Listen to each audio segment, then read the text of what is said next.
Welcome back to another thrilling installment of Frag moves cables across his desk and makes lots of noise. Of Wordy Wednesdays, sorry. I'm your narrator, Fraggoth, and we're going to be doing some more Hyperion. This cover is the same as the one of the edition that I've got that I am reading from. Oh, thank you for tuning in, Warren Steele. Thanks for making it. Okay, so previously on, what happened? Oh, yeah, they have made their way to the Sea of Grass. Another major feature. It's like 2 meter tall grass field that's, I don't know, like a million square acres or something. Something ridiculous. Huge. And they're traveling on it on a boat that's, it's a boat that's got like a big wheel and a bunch of gyroscopic balancing and whatnot. And it's all automated. Anyway, they've made it that far. Not too much has happened. In our present day portion, the interludes, this is going to change pretty abruptly. Things are going to get pretty wild. In fact, I think immediately after this, the Scholar's Tale, is when things get wild.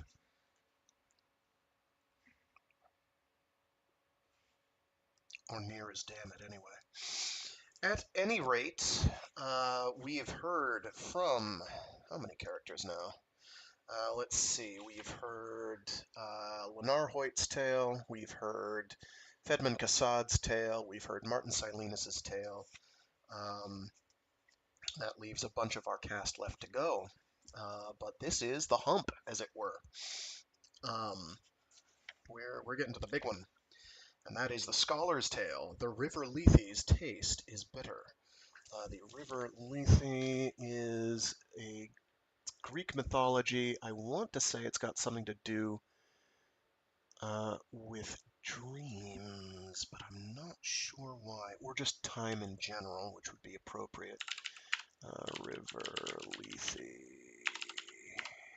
Well, it's a river in Alaska, apparently, which I did not know. Ah, the River of Forgetfulness. That's right, that's right. Also referred to as Limousin, more on that later. It was one of the rivers of the underworld of Hades, also known as Amales Potamos, the river of unmindfulness. The Lethe flowed around the cave of Hypnos. That's why I think of dream. And through the underworld, where all those who drank from it experienced complete forgetfulness. Lethe was also the name of the Greek spirit of forgetfulness and oblivion, with whom the river was often identified. So, I wonder what that will have to do with the story we're about to hear. Well, I know whoever's read the book before will know. Y'all are about to find out. So this, even as Sol Weintraub himself says, it's a dull tale, he said. I've never been to Hyperion before. There are no confrontations with monsters, no acts of heroism. It's a tale by a man whose idea of epic adventure is speaking to a class without his notes. And he's lying like a rug there, by the way. He is lying like a rug. This is maybe one of the most impactful stories, in my opinion. At least it hit me hard, and continues to hit me hard. Oh, criminy, that's hot tea. Golly.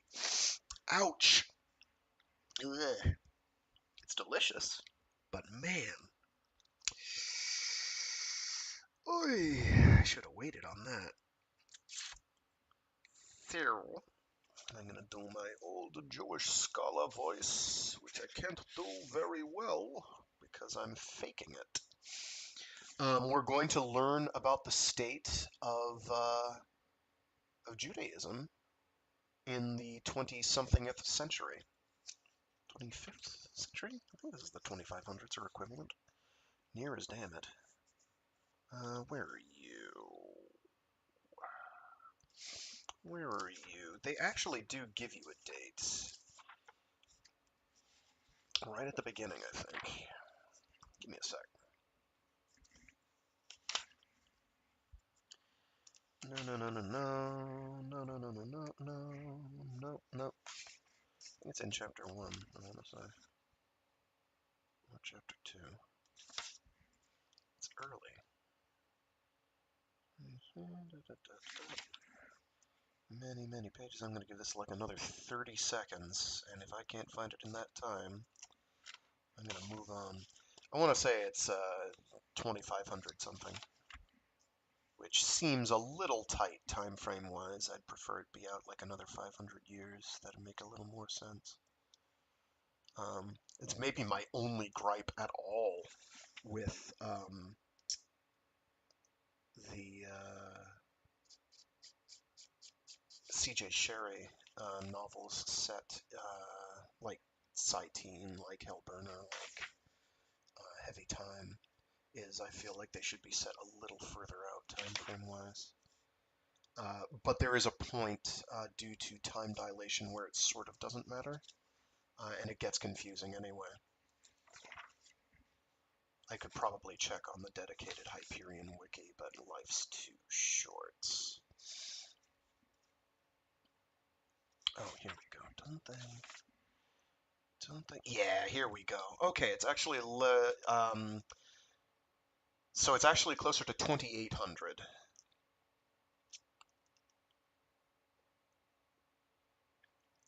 How long ago was the Father Paul DeRay stuff? It couldn't have been more than a year or two. So call it like year 2740 or so. So we're in the 2700s.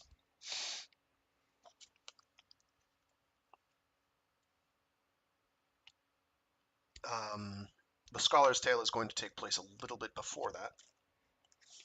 I forget how far back it is. It's at least 10 years, maybe 20. I know this actually pretty precisely, but I can't tell you why I know that. Okay, anyway, we're going to carry on. We're going to get reading. Okie doke. Sit down, relax. Listen to the rain or snow, if you're lucky. Or none of that, if you're even luckier.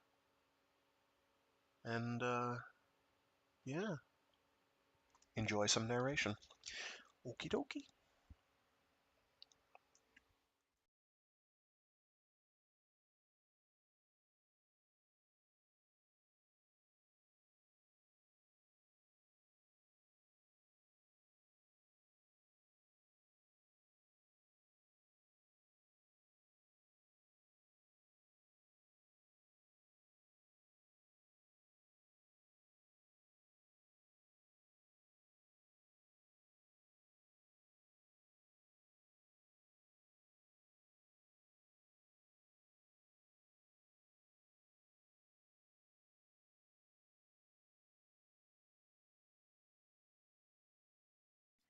The Scholar's Tale.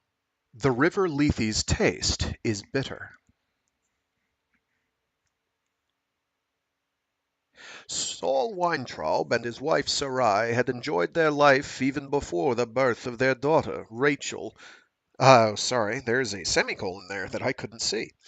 Sol Weintraub and his wife Sarai had enjoyed their life even before the birth of their daughter. Rachel made things as close to perfect as the couple could imagine. Sarai was 27 when the child was conceived. Sol was 29. Neither of them had considered Paulson treatments because neither of them could afford it. But even without such care, they looked forward to another 50 years of health.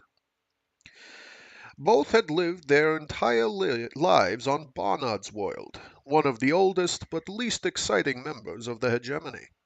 Barnard's was in the web, but it made little difference to Sol and Sarai, since they could not afford frequent Farcaster travel and had little wish to go, at any rate.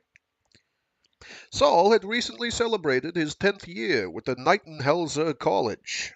Yes, Nightenhelser College, where he taught history and classical studies and did his own research on ethical evolution. Knightenhelser was a small school, fewer than 3,000 students, but its academic reputation was outstanding, and it attracted young people from all over the web. The primary complaint of these students was that Knightenhelser and its surrounding community of Crawford constituted an island of civilization in an ocean of corn. It was true. The college was 3,000 flat kilometers away from the capital of Bussard, and the terraformed land in between was given over to farming. There had been no forests to fell, no hills to deal with, and no mountains to break the flat monotony of cornfields, bean fields, cornfields, wheat fields, cornfields, rice paddies, and cornfields. The radical poet Salmud Brevi had taught briefly at Knightenhelser before the Glennon Height Mutiny, had been fired, and upon forecasting to Renaissance Vector, had told his friends that Crawford County on South Sinzer on Barnard's World constituted the eighth circle of desolation on the smallest pimple on the absolute ass end of creation. Sol and Sarai liked it. Crawford, a town of 25,000, might have been reconstructed from some 19th century mid-American template.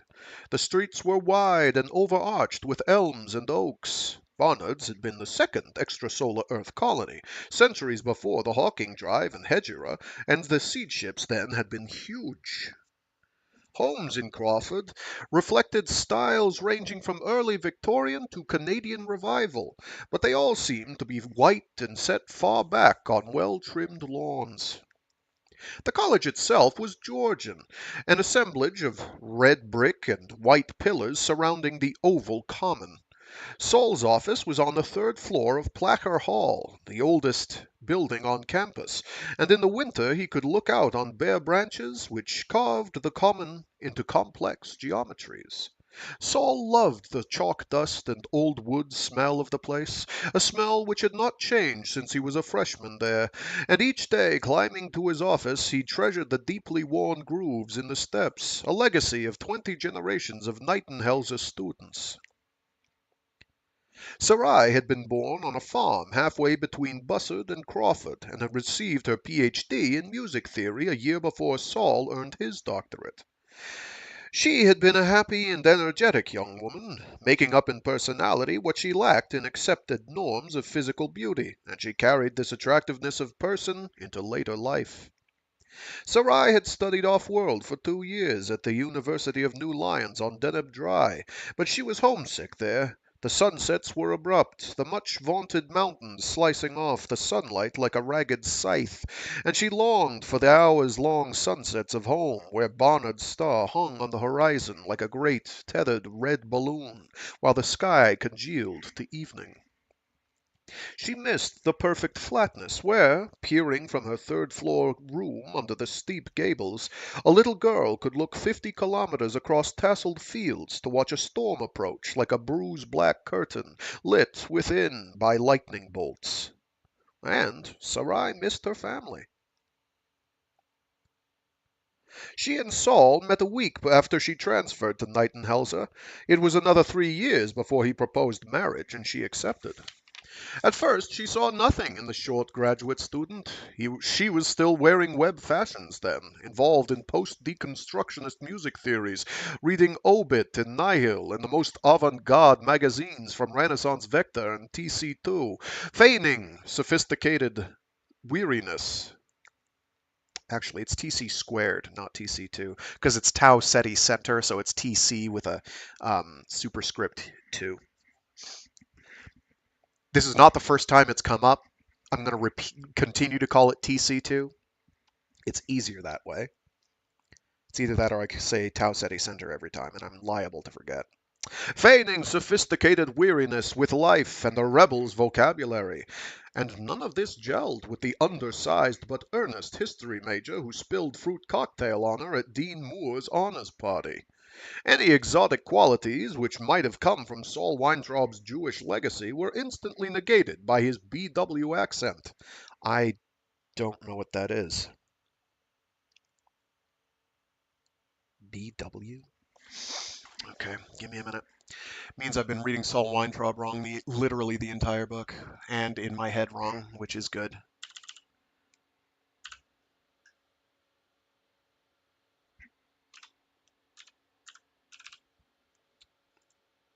BW accent, BW accent.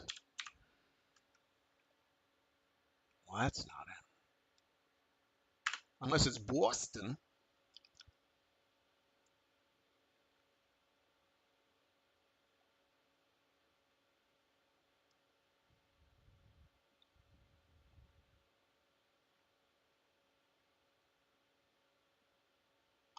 I'm not going to worry about it.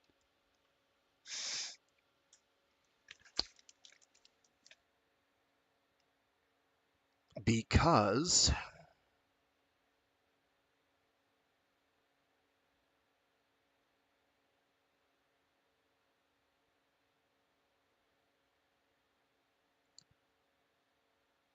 life is too short. Okay, very good. I don't know what a BW accent, that's a capital B, a capital W.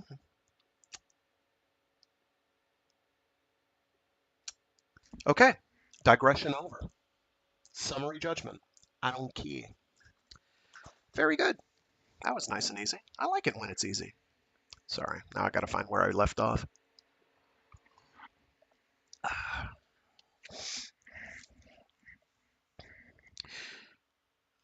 Any exotic qualities which might have come from Sol Weintraub's Jewish legacy were instantly negated by his BW accent, his Crawford Squire Shop wardrobe, and the fact that he had come to the party with a copy of Detrescu's Solitude's Invariants absent-mindedly tucked under his arm. For Sol, it was love at first sight. He stared at the laughing, red-cheeked girl and ignored the expensive dress and the affected mandarin nails in favor of the personality which blazed like a beacon to the lonely junior. Sol had not known he was lonely until he met Sarai, but after the first time he shook her hand and spilled fruit salad down the front of her dress, he knew that his life would be empty forever if they did not marry. They married the week after the announcement of Sol's teaching appointment at the college. Their honeymoon was on Maui Covenant, his first Farcast trip abroad, and for 3 weeks they rented a mobile isle and sailed alone on it through the wonders of the equatorial archipelago. Sol never forgot the images from those sun-drenched and wind-filled days, and the secret image he would always most cherish was of Sarai rising nude from a nighttime swim, the core stars blazing above while her own body glowed constellations from the phosphorescence of the island's wake. They had wanted a child immediately, but it was to be 5 years before nature agreed. Sol remembered cradling Sarai in his arms as she curled in pain, a difficult delivery, until finally, incredibly, Rachel Sarah Weintraub was born at 2:01 a.m. in Crawford County Med Center. The presence of an infant intruded upon Sol's solipsistic life as a serious academic and Sarai's profession as music critic for Barnard's Datasphere, but neither minded. The first months were a blend of constant fatigue and joy. Late at night, between feedings, Sol would tiptoe into the nursery just to check on Rachel and to stand and gaze at the baby. More often than not, he would find Sarai already there, and the two would watch, arm in arm, at the miracle of a baby sleeping on its stomach, rump in the air, head burrowed into the bumper pad at the head of the crib. Rachel was one of those rare children who managed to be cute without becoming self-consciously precocious. By the time she was 2 standard years old, her appearance and personality were striking. Her mother's light brown hair, red cheeks, and broad smile, her father's large brown eyes. Friends said that the child combined the best portions of Sarah's sensitivity and Sol's intellect.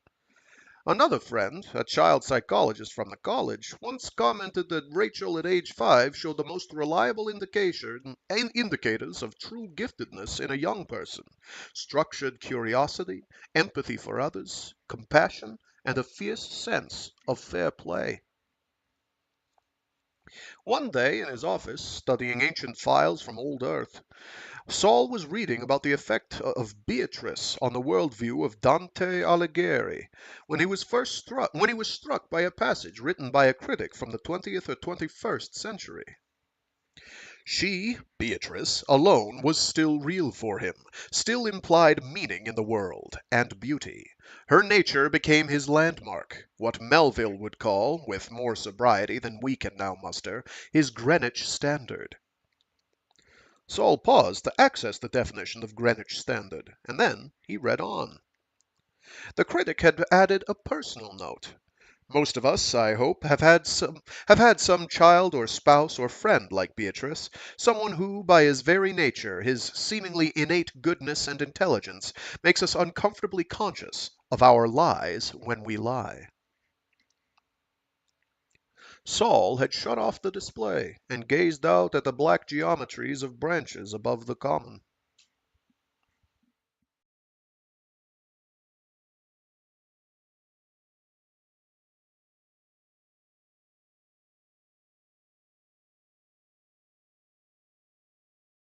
Rachel was not insufferably perfect.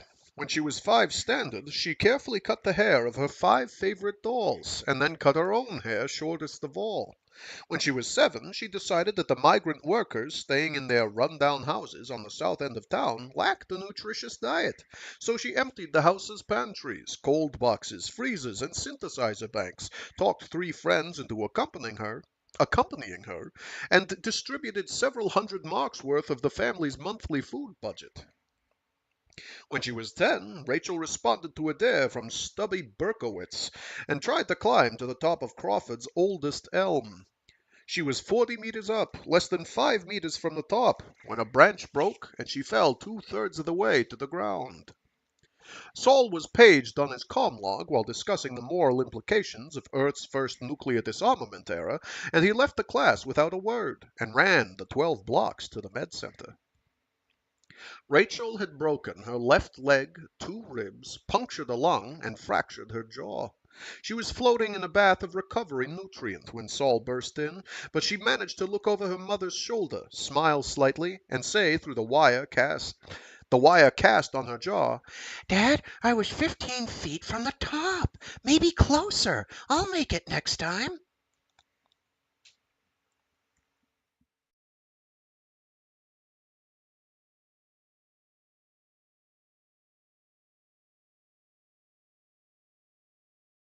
Rachel graduated with honors from secondary tutorials and received scholarship offers from corporate academies on 5 worlds and 3 universities, including Harvard on New Earth.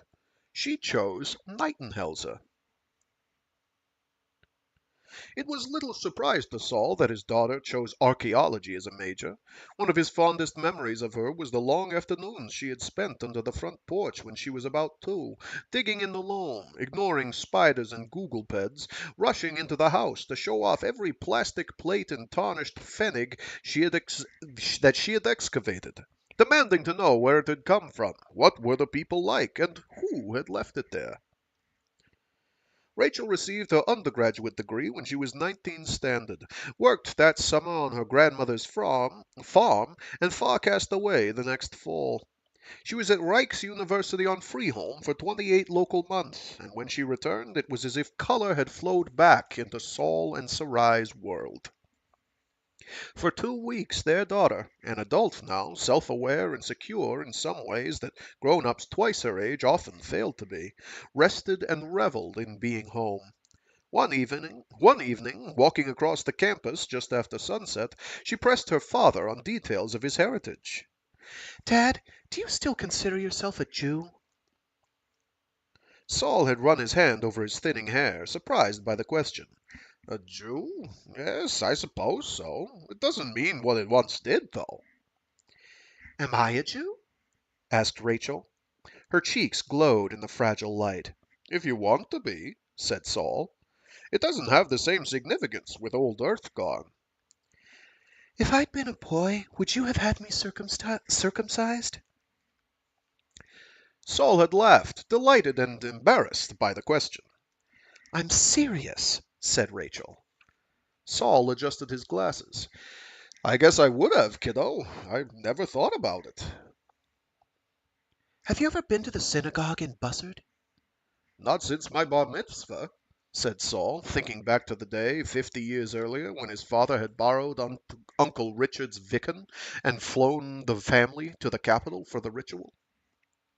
Dad, why do Jews feel that things are less important now than before the Hegira? Saul spread his hands, strong hands, more those of a stoneworker than an academic. That's a good question, Rachel. Probably because so much of the dream is dead. Israel is gone. The new temple lasted less time than the first and second. God broke his word by destroying the earth a second time in the way he did. And this diaspora is forever. But Jews maintain their ethnic and religious identity in some places, his daughter insisted. Oh, sure. On Hebron and isolated areas of the concourse, you can find entire communities. Hasidic, Orthodox, Hasmonean, you name it. But they tend to be non-vital, picturesque, tourist-oriented. Like a theme park? Yes. Could you take me to the Temple Beth El tomorrow? I can borrow Kaki's Strat. No need, said Saul. We'll use the college's shuttle. He paused. Yes, he said at last. I would like to take you to the synagogue tomorrow. It was getting dark under the old elms. Street lights came on up and down the wide lane which led to their home. Dad, said Rachel, I'm going to ask you a question I've asked about 1,000,000 times since I was 2. Do you believe in God? Saul had not smiled. He had no choice but to give her the answer he had given her 1,000,000 times. I'm waiting to, he said.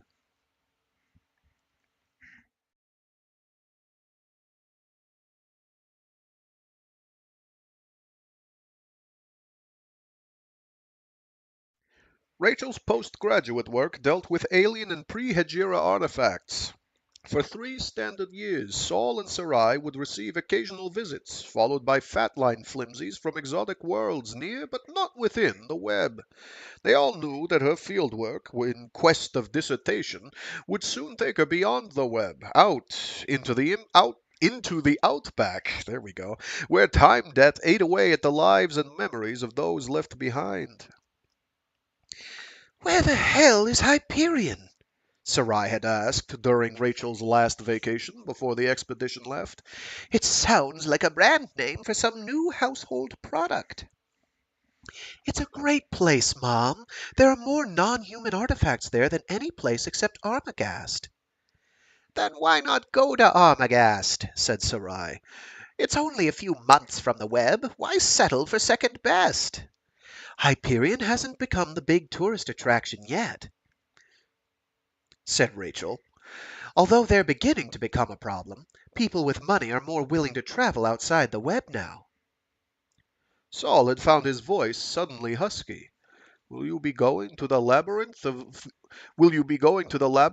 or the artifacts called the Time Tombs? The Time Tombs, Dad.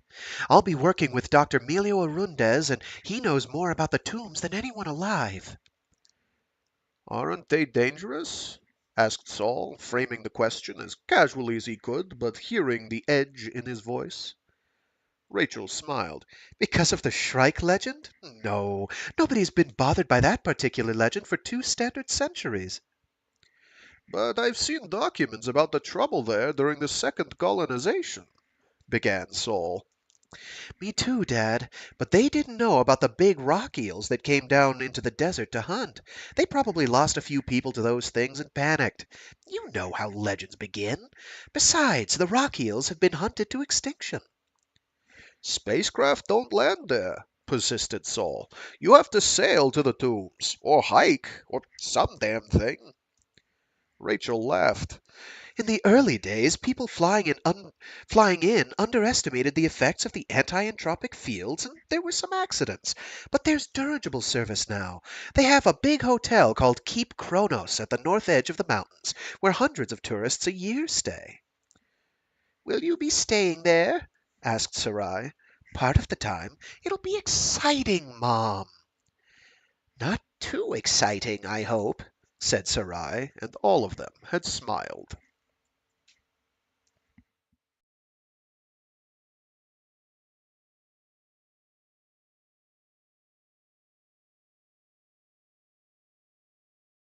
During the 4 years that Rachel was in transit, a few weeks of cryogenic fugue for her, Sol found that he missed his daughter much more than if she had been out of touch, but busy somewhere in the web.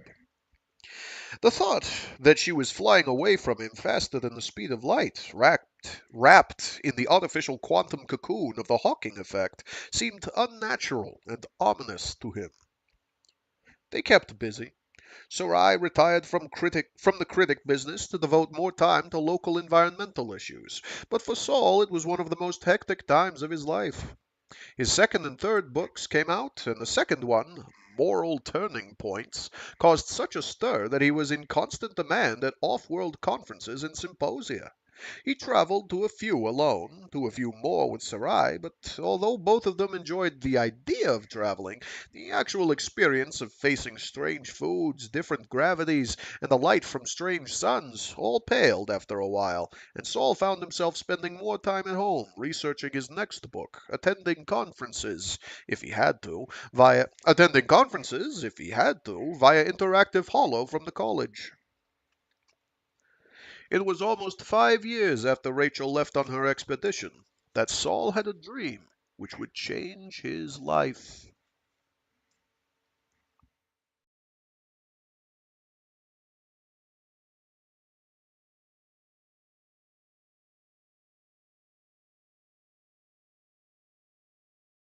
Sol dreamed that he was wandering through a great structure with columns the size of small redwood trees and a ceiling lost to sight far above him, through which red light fell in solid shafts. At times he caught glimpses of things far off in the gloom to his left or right. Once he made out a pair of stone legs rising like massive buildings through the darkness. Another time he spied what appeared to be a crystal scarab rotating far above him, its insides ablaze with cool lights. Finally, Sol stopped to rest. Far behind him he could hear what sounded like a great conflagration, entire cities and forests burning. Ahead of him glowed the lights he had been walking toward, two ovals of deepest red.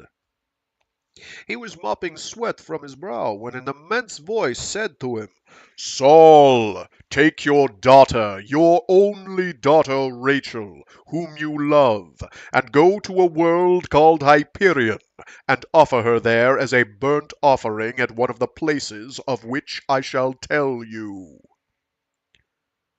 And in his dream Sol had stood and said, "You can't be serious."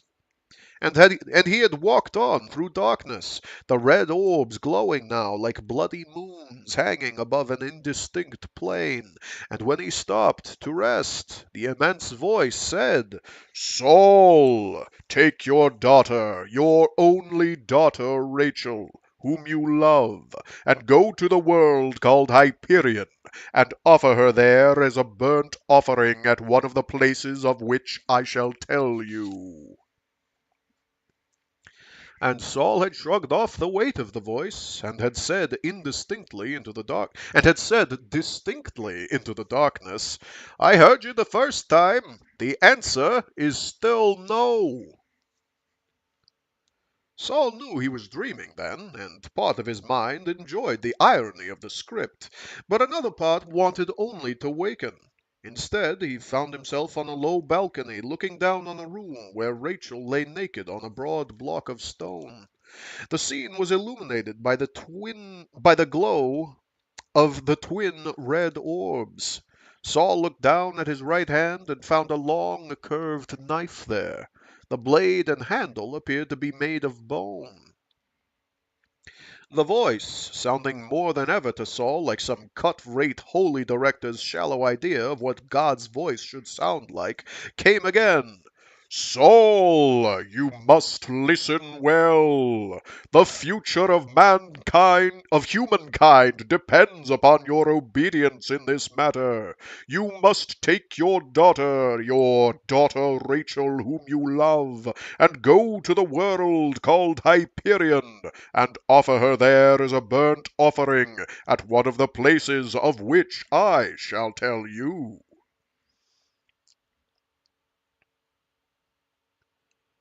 And Saul, sick of the whole dream, yet somehow alarmed by it, had turned and thrown the knife far into the darkness. When he turned back to find his daughter, the scene had faded. The red orbs hung closer than ever, and now Saul could see that they were multifaceted gems, the size of small worlds. The amplified voice came again. So, you have had your chance, Sol Weintraub. If you change your mind, you know where to find me. And Saul awakened, half laughing, half chilled by the dream, amused by the thought that the entire Talmud and the Old Testament might be nothing more than a cosmic shaggy dog story.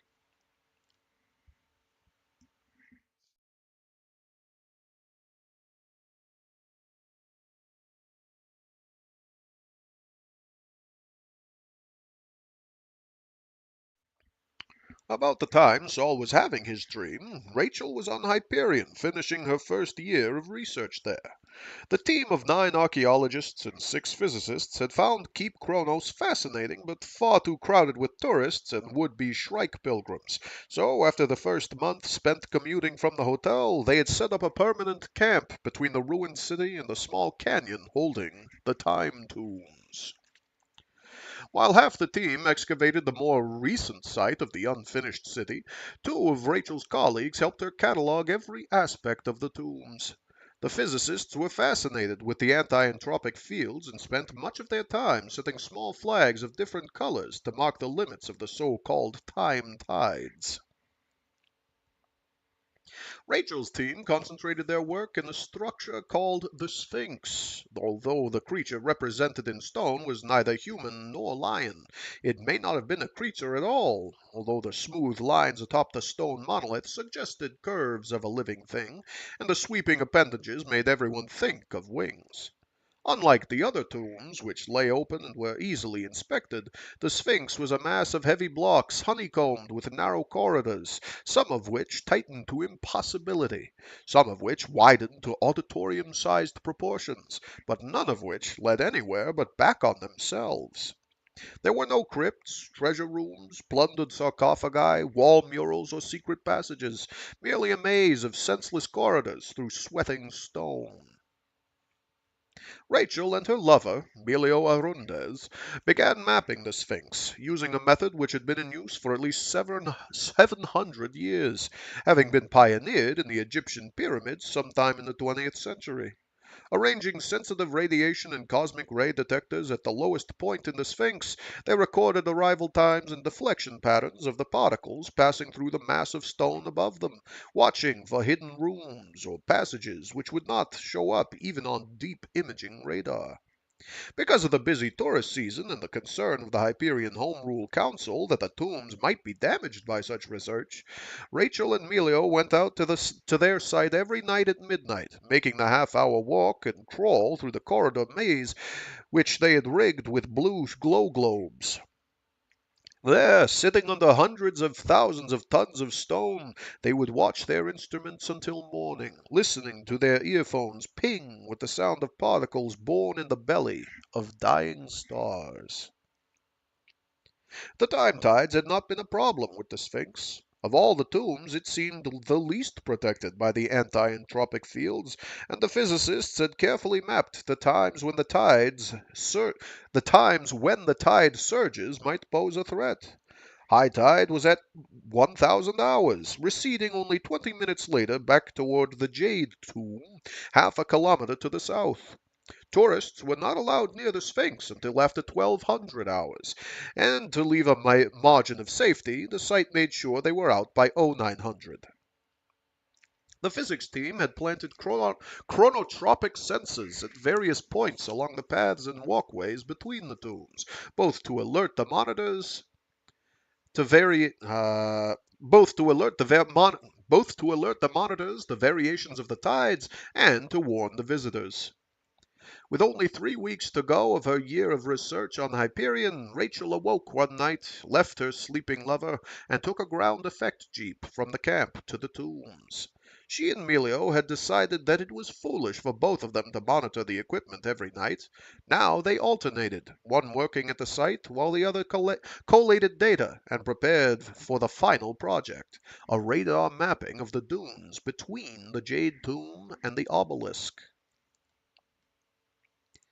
The night was cool and beautiful. A profusion of stars stretched from horizon to horizon, 4 or 5 times the number Rachel had grown up looking at from Barnard's world. The low dunes whispered and shifted in the strong breeze blowing from the mountains in the south. Rachel found lights still burning at the site. The physics team was just calling it a day and loading their own jeep. She chatted with them, had a cup of coffee as they drove away, and then took her backpack and made the 25-minute trip into the basement of the Sphinx. For the 100th time, Rachel wondered who had built the tombs and for what purpose. Dating of the construction materials had been useless because of the effect of the anti-entropic field. Only analysis of the tombs in relation to the erosion of the canyon and the other surrounding geological features had suggested an age of at least 500,000 years. The feeling was that the architects of the time tombs had been humanoid, even though nothing but the gross scale of the structures suggested such a thing. Certainly, the passageways in the Sphinx revealed little. Some were human enough in size and shape, but then meters farther along the same corridor might dwindle to a tube the size of a sewer pipe, and then transform itself into something larger and more random than a natural cavern. Doorways, if they could be called such, since they opened to nothing in particular, might be triangular or trapezoidal or 10-sided as commonly as rectangular. Rachel crawled the last 20 meters down the steep slope, sliding her backpack ahead of her. The heatless glow globes gave the rock and her flesh a bluish, bloodless cast. The basement, when she reached it, seemed a haven of human clutter and smells. Several folding chairs filled the center of the small space, while detectors, oscilloscopes, and other paraphernalia lined the narrow table against the north wall. A plank on sawhorses along the opposite wall held coffee cups, a chess set, a half-eaten donut, 2 paperbacks, and a plastic toy of some sort of dog in a grass skirt. Rachel settled in, set her coffee therm next to the toy, and checked the cosmic ray detectors. The data appeared to be the same. No hidden rooms or passages, just a few niches even the deep radar had missed. In the morning, Melio and Stefan would set a deep probe working, getting an imager filament in and sampling the air before digging further with a micro-manipulator. So far, a dozen such niches had turned up nothing of interest. The joke at camp was that the next hole, no bigger than a fist, would reveal miniature sarcophagi, undersized urns, a petite mummy, or, as Melio put it, a teeny-tiny Tutankhamun. Out of habit, Rachel tried the comm links on her comm log. Nothing. 40 meters of stone tended to do that. They had talked of stringing telephone wire from the basement to the surface, but there had been no pressing need, and now their time was almost up. Rachel adjusted the input channels on her comm log to monitor the detector data, and then settled back for a long, boring night. There was the wonderful story of the old Earth pharaoh, was it Cheops, who authorized his huge pyramid, agreed to the burial chamber being deep under the center of the thing, and then lay awake nights for years in claustrophobic panic, thinking of all those tons of stone above him for all eternity. Eventually, the pharaoh ordered the burial chamber repositioned 2/3 the way up the Great Pyramid. Most unorthodox. Rachel could understand the king's position. She hoped that, wherever he was, he slept better now.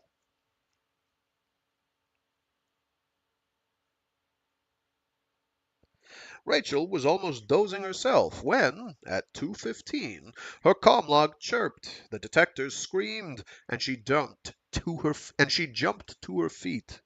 According to the sensors, the Sphinx had suddenly grown a dozen new chambers, some larger than the total structure. Rachel keyed displays, and the air misted with models that changed as she watched. Corridor schematics twisted back on themselves like rotating Mobius strips. The external sensors indicated the upper structure twisting and bending like polyflex in the wind, or like wings. Rachel knew that it was some type of multiple malfunction, but even as she tried to recalibrate, she called data and impressions into her comlog. Then, several things happened at once. She heard the drag of feet in the corridor above her. All of the displays went dead simultaneously. Somewhere in the maze of corridors, a time tide alarm began to blare. All of the lights went off. This final event made no sense.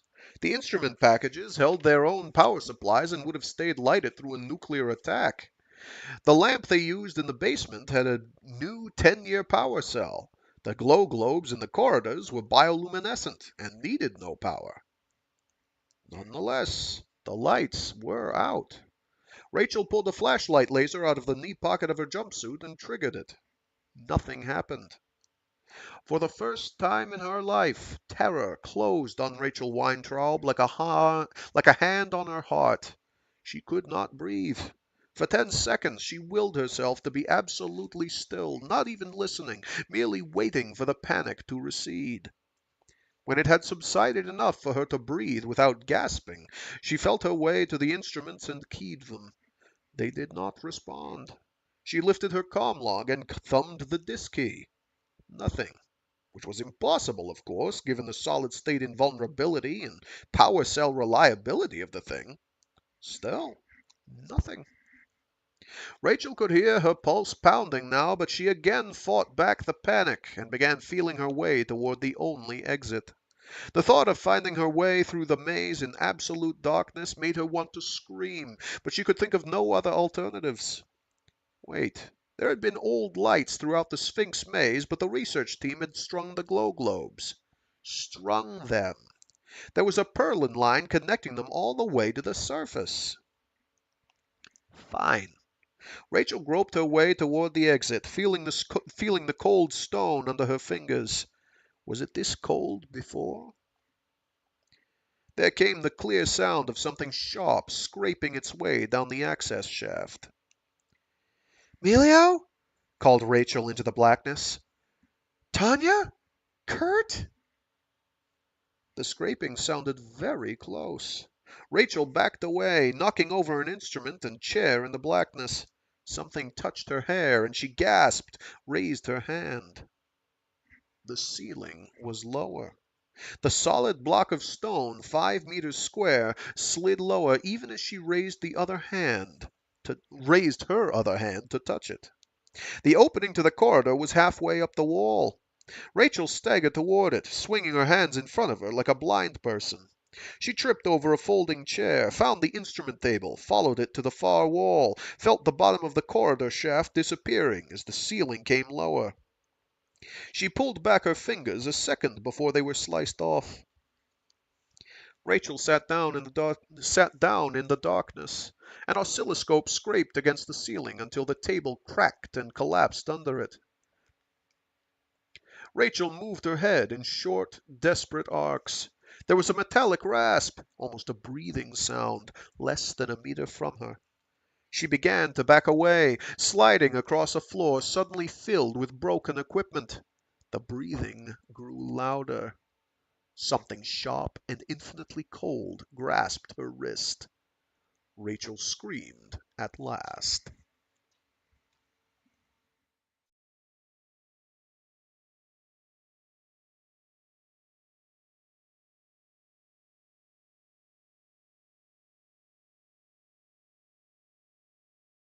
There was no fat line transmitter on Hyperion in those days, nor did the spin ship HS Faro City have FTL-COM capability.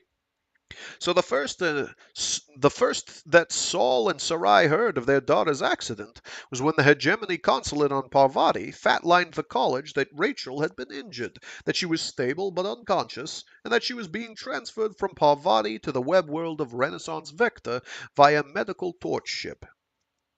The trip would take a little over 10 days ship time with a 5-month time debt. Those 5 months were agony for Saul and his wife, and by the time the medical ship put in at the Renaissance Farcaster Nexus, they had imagined the worst 1,000 times. It had been 8 years since they had last seen Rachel.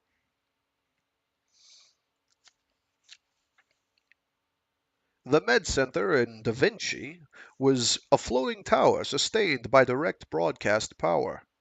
The view over the Como Sea was breathtaking, but neither Sol nor Sarai had time for it as they went from level to level in search of their daughter. Dr. Singh and Emilio Arundez met them in the hub of the intensive care unit. Introductions were rushed. Rachel? Asked Sarai. Asleep, said Dr. Singh. She was a tall woman, aristocratic, but with kind eyes. As far as we can tell, Rachel has suffered no physical uh, injury, but she has been unconscious now for some 17 standard weeks, her time. Only in the past 10 days have her brain waves registered deep sleep rather than coma. I don't understand, said Saul. Was there an accident at the site? A concussion? Something happened, said Emilio Arundez, but we're not sure what. Rachel was in one of the artifacts, alone. Her comm log and other instruments recorded nothing out of the ordinary. But there was a surge in a phenomenon there known as anti-entropic fields. The time tides, said Saul. We know about them. Go on. Arundez nodded and opened his hands as if molding air. There was a field surge, more like a tsunami than a tide. The Sphinx, the artifact Rachel was in, was totally inundated. I mean, there was no physical damage, but Rachel was unconscious when we found her. He turned to Dr. Singh for help.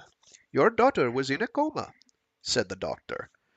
It was not possible to put her into cryogenic fugue in that condition.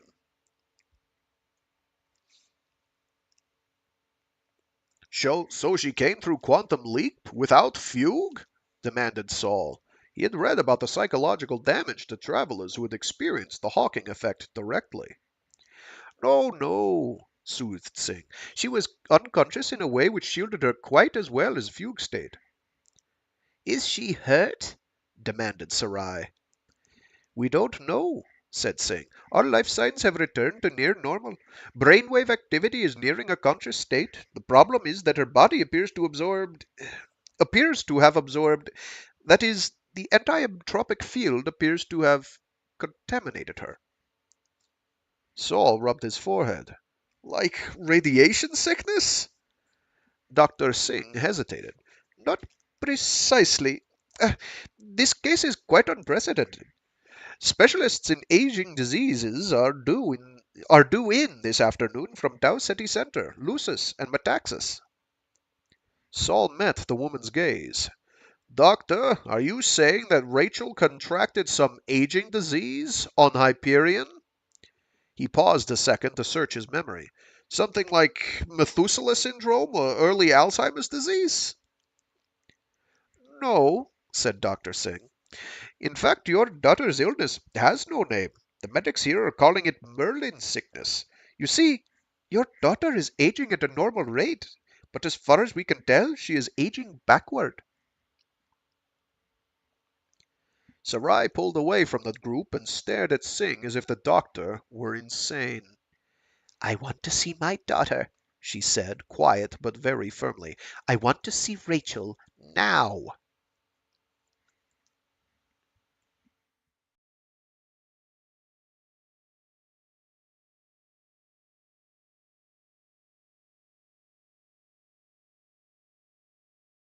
Rachel awakened less than 40 hours after Saul and Sarai arrived. Within minutes she was sitting up in bed, talking even while the medics and technicians bustled around her. Mom! Dad! What are you doing here? Before either could answer, she looked around her and blinked. Wait a minute, where's here? Are we in Keats? Her mother took her hand. We're in a hospital in Da Vinci, dear, on Renaissance Vector. Rachel's eyes widened almost comically. Renaissance? We're in the web? She looked around her in total bewilderment. Rachel, what is the last thing you remember? Asked Dr. Singh. The young woman looked uncomprehendingly at the medic. The last thing I remember going to sleep next to Emilio after... She glanced at her parents and touched her cheeks with the tips of her fingers. Emilio, the others, are they... Everyone on the expedition is all right, soothed Dr. Singh. You had a slight accident. About 17 weeks have passed. You're back in the web. Safe. Everyone in your party is all right. 17 weeks? Under the fading remnant of her tan, Rachel went very pale. Sol took her hand. How do you feel, kiddo? The return pressure on his fingers was heartbreakingly weak. I don't know, Daddy, she managed. Tired? Dizzy? Confused. Sarai sat on the bed and put her arms around her. It's all right, baby. Everything's going to be all right. Emilio entered the room, unshaven, his hair rumpled from the nap he had been taking in the outer lounge. Rach? Rachel looked at him from the safety of her mother's arm. Hi, she said, almost shyly. I'm back.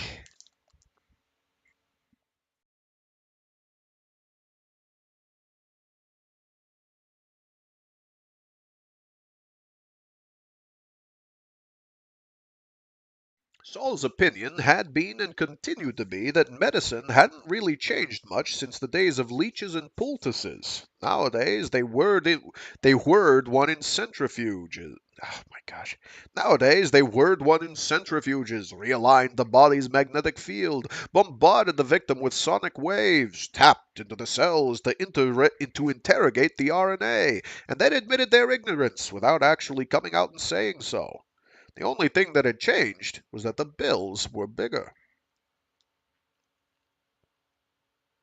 He was dozing in a chair when Rachel's voice awoke him. Daddy? He sat up, reached for her hand. Here, kiddo. Where am I, Dad? What's happened? You're in a hospital on Renaissance, baby. There was an accident on Hyperion. You're all right now, except it's affecting your memory a bit. Rachel clung to his hand. A hospital? In the web? How'd I get here? How long have I been here? About 5 weeks, whispered Sol. What's the last thing you remember, Rachel? She sat back on her pillows and touched her forehead, feeling the tiny senses there. Emilio and I had been at a meeting, talking with the team about setting up the search equipment in the Sphinx. Oh, Dad, I haven't told you about Emilio. He's... Yes, said Sol and handed Rachel her comm log. Here, kiddo, listen to this. He left the room. Rachel touched the disk key and blinked as her own voice began talking to her. Okay, Rach, you just woke up. You're confused. You don't know how you got here. Well, something's happened to you, kid. Listen up. I'm recording this on the 12th day of 10 month, year 457 of the Hedgera, AD 2739 Old Reckoning. Yes, I know that's half a standard year from the last thing you remember. Listen. Something happened in the Sphinx. You got caught up in the time tide. It changed you. You're aging backward, as dumb as that sounds. Your body's getting younger every minute, although that's not the important part right now. When you sleep, when we sleep, you forget. You lose another day from your memory before the accident, and you lose everything since. Don't ask me why. The doctors don't know. The experts don't know. If you want an analogy, just think of a tapeworm virus, one of the old kind, that's chewing up the data in your comm log, backward from the last entry. They don't know why the memory loss hits you when you sleep, either. They tried stay awakes, but after about 30 hours, you just go catatonic for a while, and the virus does its thing anyway. So, what the hell? You know something? This talking about yourself in the third person is sort of therapeutic. Actually, I'm lying here waiting for them to take me up to imaging, knowing I'll fall asleep when I get back, knowing I'll forget everything again, and it scares the shit out of me. Okay, key the disk key for short term, and you get a prepared spiel here that should catch you up on everything since the accident. Oh, Mom and Dad are both here, and they know about Melio, but I don't know as much as I used to. When did we first make love with him? The second month on Hyperion? Then we have just a few weeks left, Rachel, and then we'll just be acquaintances. Enjoy your memories while you can, girl. This is yesterday's Rachel, signing off. Sol came in to find his daughter sitting upright in the bed, still grasping the comm log tightly, her face pale and terrified. Daddy! He went to sit next to her and let her cry for the 20th night in a row.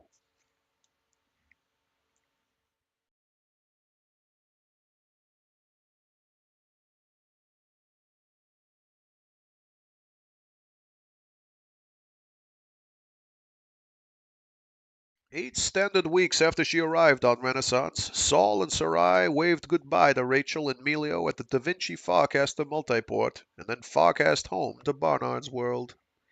I don't think she should have left the hospital, Muttered Sarai as they took the evening shuttle to Crawford. The continent was a patchwork of harvest-ready right angles below them. Mother, said Sol, touching her knee, the doctors would have kept her there forever. But they're doing it for their own curiosity now. They've done everything they can to help her. Nothing. She has a life to live. But why go away with him? Said Sarai. She barely knows him. Sol sighed and leaned back against the cushions of his seat. In 2 weeks she won't remember him at all, he said. At least in the way they share now. Look at it from her position, Mother. Fighting every day to reorient herself in a world gone mad.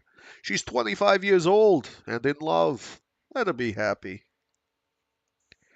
Sarai turned her face to the window, and together, not speaking, they watched the red sun hang like a tethered balloon on the edge of evening.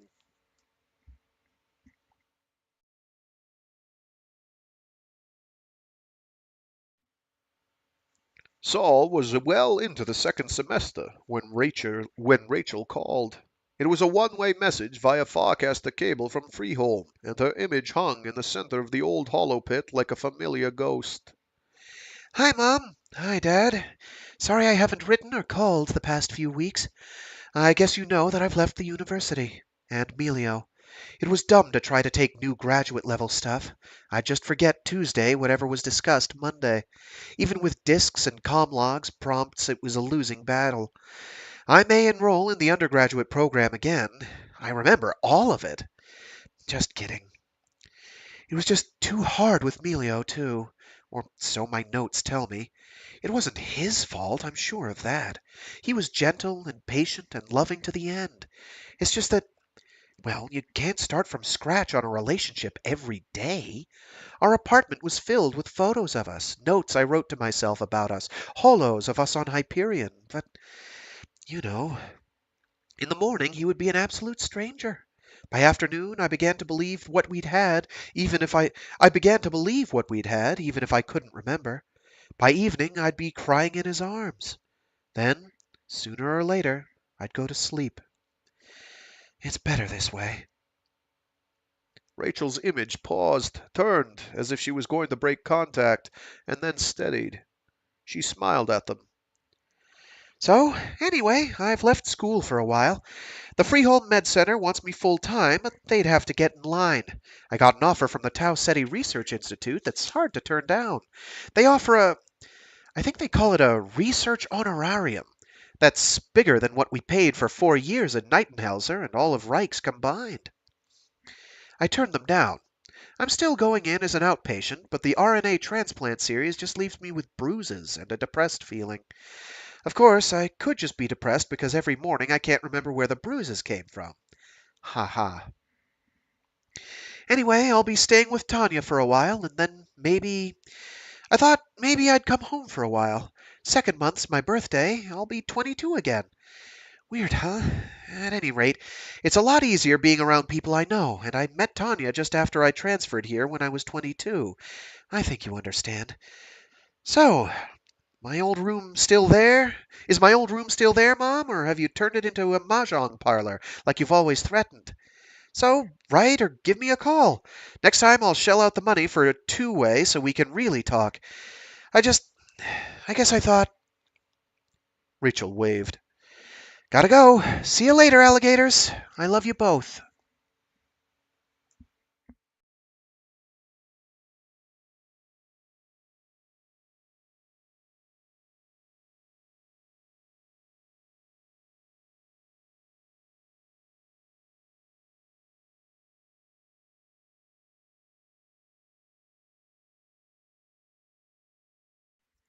Sol flew up to Bussard City the week before Rachel's birthday to pick her up at the world's only public Farcaster Terminix. He saw her first, standing with her luggage near the floral clock. She looked young, but not noticeably younger than when they had waved goodbye on Renaissance Vector. No, Saul realized there was something less confident about her posture. He shook his head to rid himself of such thoughts, called to her, and ran to hug her. The look of shock on her face when he released her was so profound that he could not ignore it. "What is it, sweetie? What's wrong?" It was one of the few times he had ever seen his daughter totally at a loss for words. I. You. I forgot, she stammered. She shook her head in a familiar way and managed to laugh and cry at the same instant. You look a little different, is all, Dad. I remember leaving here like it was literally yesterday. When I saw your hair. Rachel covered her mouth. Saul ran his hand across his scalp. "Ah, yes," he said, suddenly close to laughing and crying himself.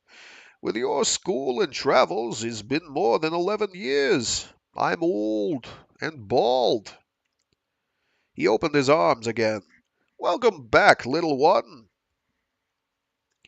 Rachel moved into the protective circle of his embrace.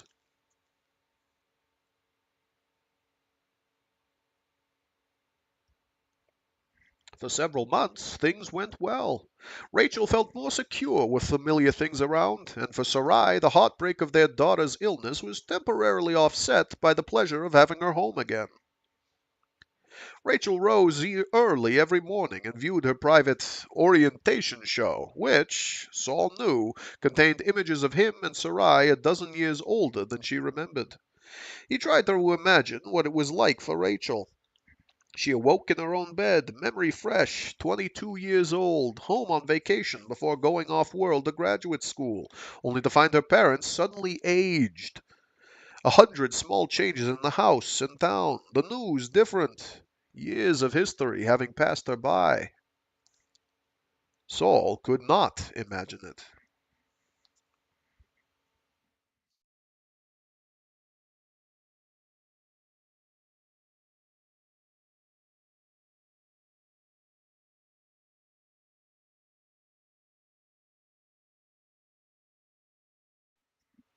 Their first mistake was acceding to Rachel's wishes in inviting her old friends to her 22nd birthday party, the same crew who had celebrated the first time. Irrepressible Nicky, Don Stewart and his friend Howard, Kathy Obeg and Marta Tin, her best friend Lina McKyler, all of them just out of college, shucking off cocoons of childhood for new lives. Rachel had seen them all since her return, but she had slept and forgotten, and Saul and Sarai this one time did not remember that she had forgotten. Nikki was 34 standard, with 2 children of her own, still energetic, still irrepressible, but ancient by Rachel's standards. Don and Howard talked about their investments, their children's sports accomplishments, and their upcoming vacations. Kathy was confused, speaking only twice to Rachel, and then as if she was speaking to an impostor. Martha was openly jealous of Rachel's youth. Lena, who had become an ardent Zen Gnostic in the years between, cried and left early. When they had gone, Rachel sat in the post-party ruin of the living room and stared at the half-eaten cake. She did not cry. Before going upstairs, she hugged her mother and whispered to her father, Dad, please don't let me do anything like that again. Then she went upstairs to sleep.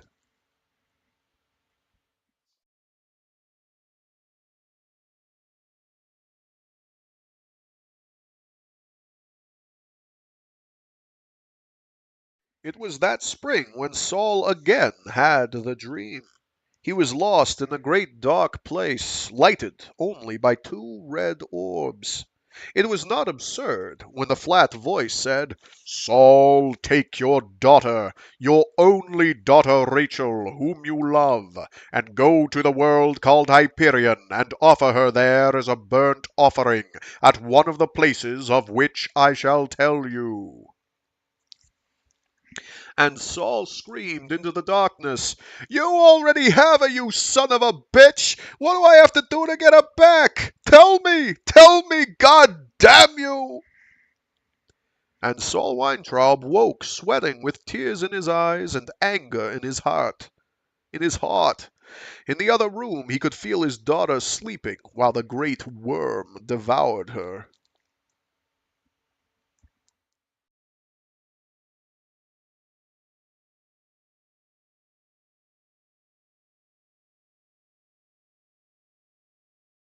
In the months which followed, Saul became obsessive about obtaining information on Hyperion, the time tombs, and the Shrike. As a trained researcher, he was astounded that there was so little hard data on so provocative a topic. There was the Church of the Shrike, of course. There were no temples on Barnard's world, but many in the web. But he soon found that seeking hard information in Shrike cult literature was like trying to map the geography of Sarnath by visiting a Buddhist monastery. Time was mentioned in the Shrike Church dogma, but only in the sense that the Shrike was supposed to be, quote, the angel of retribution from beyond time, and that the true time had ended for the human race when old Earth died, and that the 4 centuries since had been false time. Saul found their tracts, the usual combination of double talk and naval lint gathering common to most religions. Still, he planned to visit a Shrike Church temple as soon as he had explored more serious avenues of research. Melio Arundes launched another Hyperion expedition, also sponsored by Rijks University, this one with the stated goal of isolating and understanding the time tide phenomenon, which had inflicted the Merlin sickness on Rachel.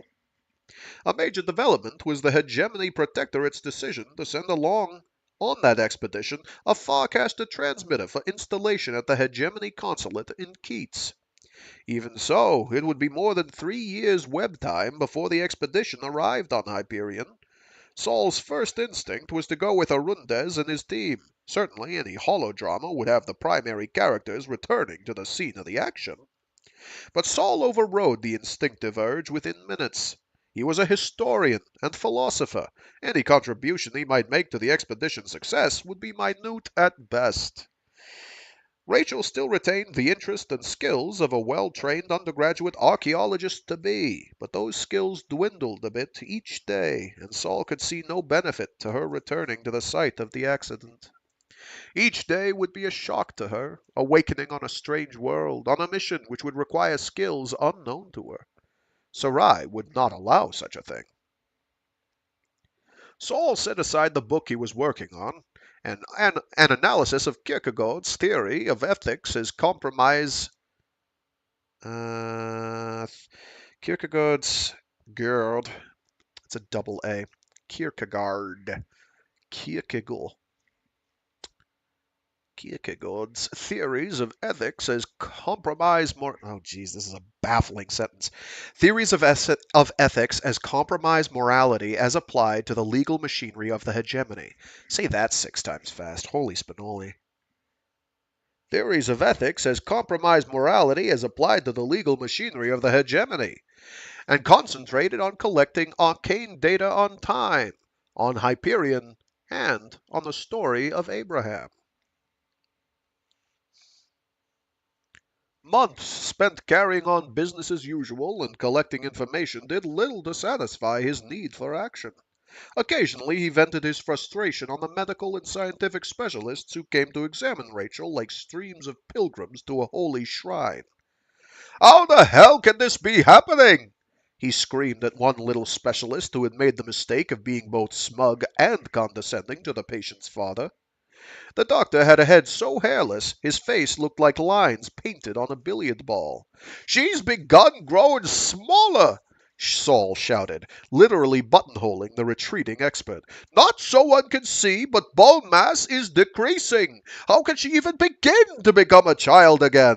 What the hell does that do to the law of conservation of mass?" Sorry. The expert moved his mouth, but had been too rattled to speak. His bearded colleague answered for him.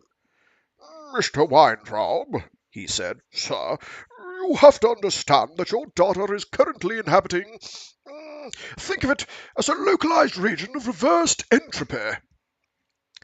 Sol wheeled on the other man. "Are you saying that she is merely stuck in a bubble of backwardness?" No," said the colleague, massaging his chin nervously.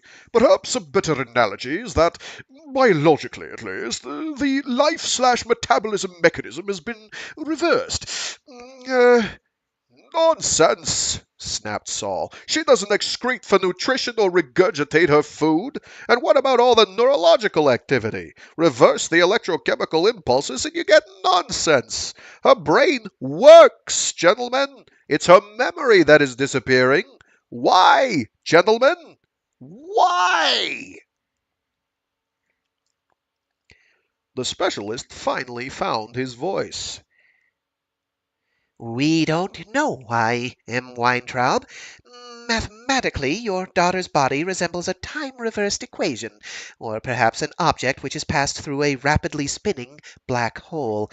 We don't know how this has happened, or why the physically impossible is occurring in this instant, M. Weintraub. We just don't know enough. Sol shook each man's hand. "Fine. That's all I wanted to know, gentlemen. Have a good trip back."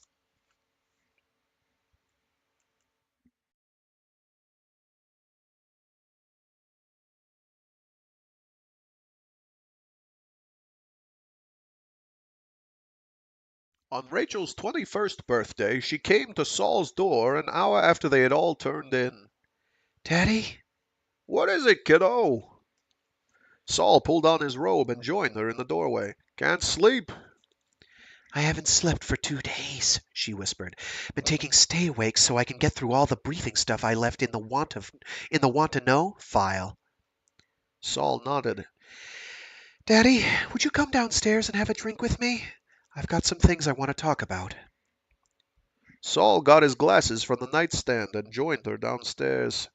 It proved to be the first and only time that Sol would get drunk with his daughter.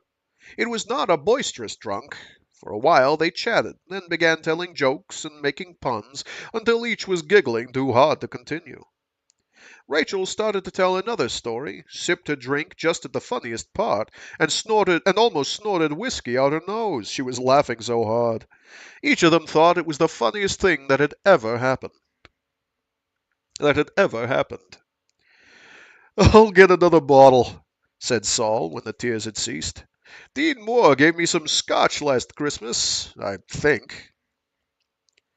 When he returned, walking carefully, Rachel had sat up on the couch and brushed her hair back with her fingers. He poured her a small amount, and the two drank in silence for a while. Daddy, "Yes?" I went through the whole thing. Saw myself, listened to myself, saw the hollows of Lina and the others all middle-aged. Hardly middle-aged, said Sol. Lina will be 35 next month. Well, old, you know what I mean. Anyway, I read the medical briefs, saw the photos from Hyperion, and you know what? What? I don't believe any of it, Dad. Sol put down his drink and looked at his daughter. Her face was fuller than before, less sophisticated, and even more beautiful. I mean, I do believe it, she said with a small, scared laugh. It's not like you and Mom would put on such a cruel joke. Plus, there's your age, and the news and all. I know it's real, but I don't believe it. Do you know what I mean, Dad? Yes, said Sol. I mean, I woke up this morning and thought, great, tomorrow's the paleontology exam and I've hardly studied. I was looking forward to showing Roger Sherman a thing or two. He thinks he's so smart. Sol took a drink. Roger died 3 years ago in a plane crash south of Bussid, he said. He would not have spoken without the whiskey in him, but he had to find out if there was a Rachel hiding within the Rachel. I know, said Rachel, and pulled her knees up to her chin. I accessed everybody I knew. Graham's dead. Professor Eichhardt isn't teaching anymore. Nicky married some salesman. A lot happens in 4 years. More than 11 years, said Sol. The trip to and from Hyperion left you 6 years behind us stay-at-homes. But that's normal, cried Rachel. People travel outside the web all the time. They cope. Sol nodded. But this is different, kiddo. Rachel managed to smile and drained the last of her whiskey. Boy, what an understatement. She set the glass down with a sharp, final sound. Look, here's what I've decided. I've spent 2.5 days going through all the stuff I, on, and it just doesn't help. Sol sat perfectly still, not even daring to breathe. I mean, said Rachel, knowing that I'm getting younger every day, losing the memory of people I haven't even met yet. I mean, what happens next? I just keep getting younger and smaller and less capable until I just disappear someday? Jesus, Dad. Rachel wrapped her arms more tightly around her knees. It's sort of funny in a weird way, isn't it? No, Sol said quietly. No, I'm sure it's not, said Rachel. Her eyes, always large and dark, were moist. It must be the worst nightmare in the world for you and Mom. Every day you have to watch me come down the stairs, confused, waking up with yesterday's memories, but hearing my own voice tell me that yesterday was years ago, that I had a love affair with some guy named Emilio. Emilio, whispered Sol. Whatever. It just doesn't help, Dad. By the time I can even begin to absorb it, I'm so worn out that I have to sleep. Then, well, you know what happens then. What? Began Sol, and had to clear his throat. What do you want us to do, little one? Rachel looked him in the eye and smiled. It was the same smile she had gifted him with since her 5th week of life. Don't tell me, Dad, she said firmly. Don't let me tell me. It just hurts. I mean, I didn't live those times. She paused and touched her forehead. You know what I mean, Dad. The Rachel who went to another planet and fell in love and got hurt, that was a different Rachel. I shouldn't have to suffer her pain. She was crying now. Do you understand? Do you? Yes, said Sol. He opened his arms and felt her warmth and tears against his chest. Yes, I understand. Fatline messages from Hyperion came frequently the next year, but they were all negative. The nature and source of the anti-entropic fields had not been found.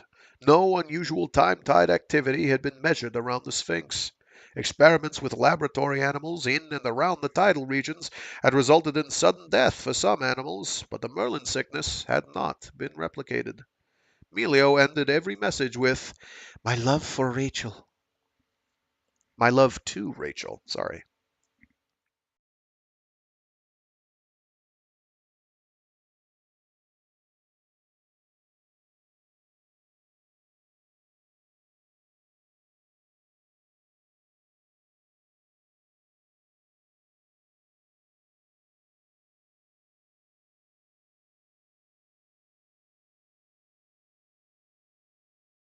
Sol and Sarai used money loaned from Rijks University to receive limited Poulsen treatments in Bused City. They were already too old for the process to extend their lives for another century, but it restored the look of a couple approaching 50 standard rather than 70. They studied old family photos and found that it was not too difficult to dress the way they had a decade and a half before. 16-year-old Rachel tripped down the stairs with her comlog tuned to the college radio station. Can I have rice cereal? Don't you have it every morning? Smiled Sarai. Yes, Grinned Rachel. I just thought we might be out or something. I heard the phone. Was that Nikki? No, said Sol. Damn, Said Rachel and glanced at them.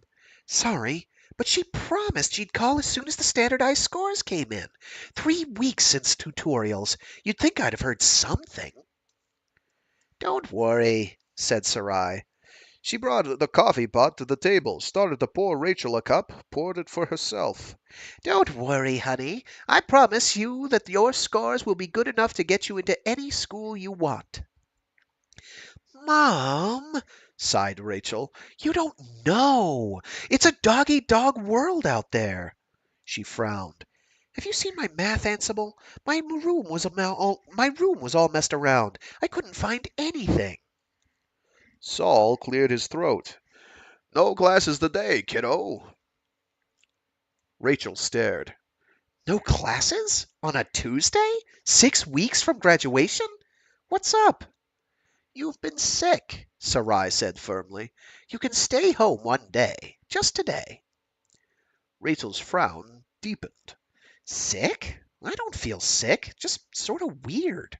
Like things aren't right somehow. Like, why's the couch moved around in the media room? And where's Chips? I called and called, but he didn't come. Sol touched his daughter's wrist. You've been sick for a while, he said. The doctor said you might wake up with a few gaps. Let's talk while we walk over to the campus. Want to? Rachel brightened. Skip classes and go to college? Sure. She faked a look of consternation. As long as we don't run into Roger Sherman. He's taking freshman calculus up there, and he's such a pain. We won't see Roger, said Sol. Ready to go? Almost. Rachel leaned over and gave her mother a huge hug. Later, alligator. Wild crocodile, said Sarai. Okay. Grinned Rachel, her long hair bouncing. I'm ready.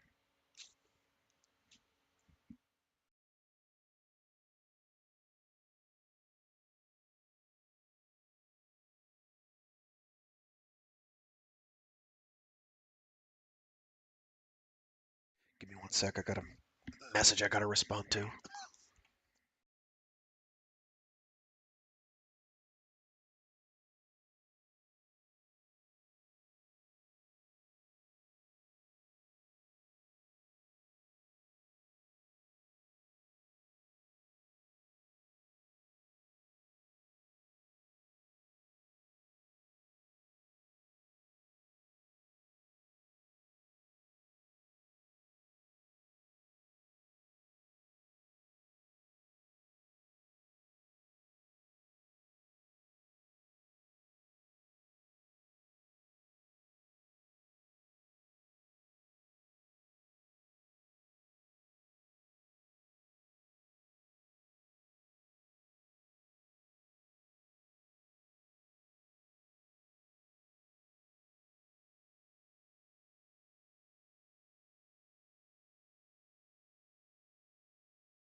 Sorry about that.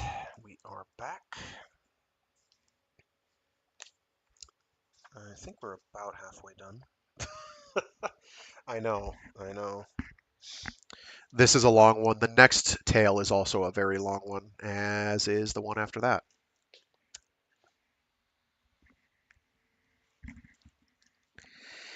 Where were we? Ah, yes.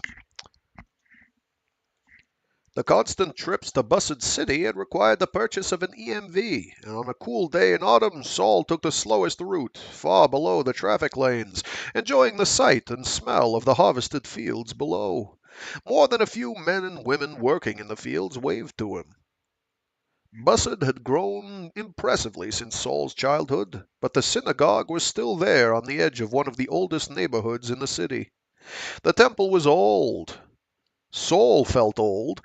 Even the yarmulke he put on as he entered seemed ancient, worn thin by decades of use, but the rabbi was young. Sol realized that the man was at least 40. His hair was thinning on either side of the dark skull cap, but to Sol's eyes he was little more than a boy. Sol was relieved when the younger man suggested that they finish their conversation in the park across the street. They sat on a park bench. Sol was surprised to find himself still carrying the yarmulke, passing the cloth from hand to hand. The day smelled of burning leaves and the previous night's rain. I don't quite understand, M. Weintraub, said the rabbi. Is it the dream you're disturbed about, or the fact that your daughter has become ill since you began the dream? Sol raised his head to feel the sunlight on his face. Neither, exactly, he said. I just can't help but feel that the two are connected, somehow. The rabbi ran a finger over his lower lip. How old is your daughter? 13, said Sol after an imperceptible pause. And is the illness serious? Life-threatening? Not life-threatening, said Sol. Not yet. The rabbi folded his arms across an ample belly. You don't believe... May I call you Sol? Of course. Sol, you don't believe that by having this dream, that somehow you've caused your little girl's illness, do you? No, said Sol, and sat a moment, wondering deep within if he was telling the truth. No, Rabbi, I don't think... Call me Mort, Sol. All right, Mort. I didn't come because I believe that I, or the dream, am causing Rachel's illness, but I believe my subconscious might be trying to tell me something. Mort rocked back and forth slightly. Perhaps a neurospecialist or psychologist could help you more there, Sol. I'm not sure what I'm interested in the story of Abraham, interrupted Sol. I mean, I've had some experience with different ethical systems, but it's hard for me to understand one which began with the order to a father to slay his son. No, no, no, cried the rabbi, waving oddly childlike fingers in front of him. When the time came, God stayed Abraham's hand. He would not have allowed a human sacrifice in his name. It was the obedience to the will of the Lord that... Yes, said Sol, obedience. But it says, Then Abraham put forth his hand, and took the knife to slay his son. God must have looked into his soul and seen that Abraham was ready to slay Isaac. A mere show of obedience without inner commitment would not have appeased the God of Genesis. What would have happened if Abraham had loved his son more than he loved God? Mort drummed his fingers on his knee a moment and then reached out to grasp Sol's upper arm. Sol, I can see you're upset about your daughter's illness. Don't get it mixed up with a document written 8,000 years ago. Tell me more about your little girl. I mean, children don't die of diseases anymore. Not in the web. Sol rose, smiled, and stepped back to free his arm. I'd like to talk more, Mort. I want to, but I have to get back. I have a class this evening. Will you come to the temple this Sabbath? asked the rabbi, extending stubby fingers for a final human contact. Sol dropped the yarmulke into the younger man's hands. Perhaps one of these days, Mort. One of these days I will.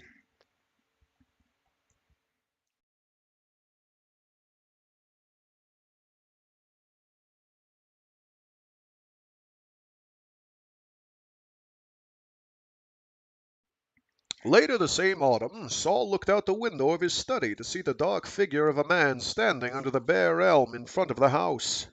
The media, thought Sol, his heart sinking. For a decade he had been dreading the day the secret got out, knowing it would mean the end of their simple life in Crawford. He walked out into the evening chill. "Melio," he said when he saw the tall man's face. The archaeologist stood with his hands in the pockets of his long blue coat.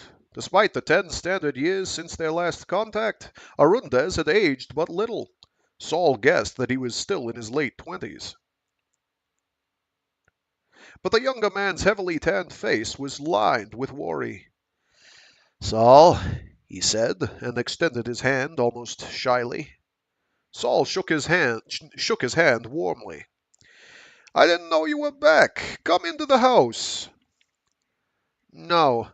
The archaeologist took a half step back. "I've been out here for an hour, Sol. I didn't have the courage to come to the door." Sol started to speak, but then merely nodded. He put his hands in his own pockets against the chill. The first stars were becoming visible above the dark gables of the house.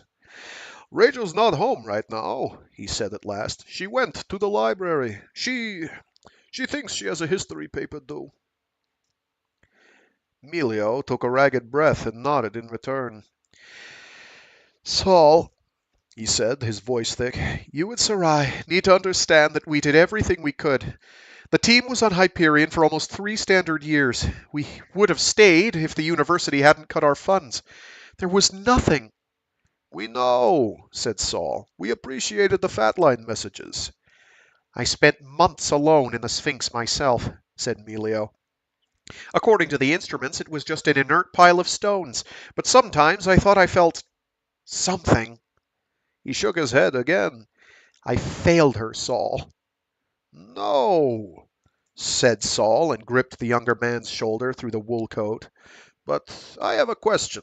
We've been in touch with our senators, even talked to the Science Council directors, but no one can explain to me why the hegemony hasn't spent more time and money investigating the phenomena on Hyperion.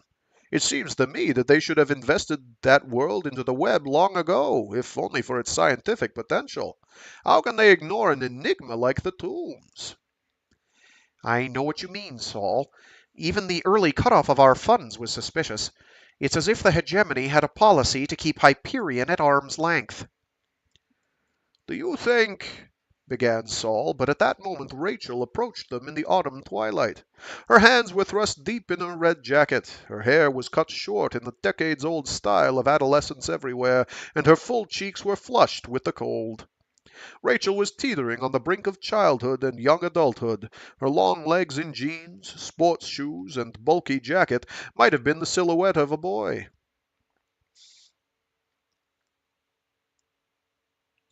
She grinned at them. "Hi, Dad." "Hi, Dad." Sorry, bit too Mickey Mouse there. My apologies. Stepping closer in the dim light, she nodded at Melio shyly. "Sorry, didn't mean to interrupt your conversation." Sol took a breath. "Oh, that's all right, kiddo. Rachel, this is Dr. Arundez from Rijks University on Freehold. Dr. Arundez, my daughter, Rachel." "Pleased to meet you," said Rachel, beaming in earnest now. "Wow, Rijks! I've read their catalogues. I'd love to go there someday." Melio nodded rigidly. Sol could see the stiffness in his shoulders and torso. "Do you—" began Melio. "That is, what would you like to study there?" Sol thought the pain in the man's voice must be audible to Rachel, but she only shrugged and laughed. Oh, geez, everything. Old Mr. Eichart, he's the paleontology archaeology toot in the advanced class I take up at the Ed Center. He says they have a great classics and ancient artifacts department. They do, managed Melio. Rachel glanced shyly from her father to the stranger, apparently sensing the tension there, but not knowing the source. Well, I'm just interrupting your conversation more here. I've got to get in and get to bed. I guess I've had this strange virus. Sort of like meningitis, Mom says, only it must make me sort of goofy.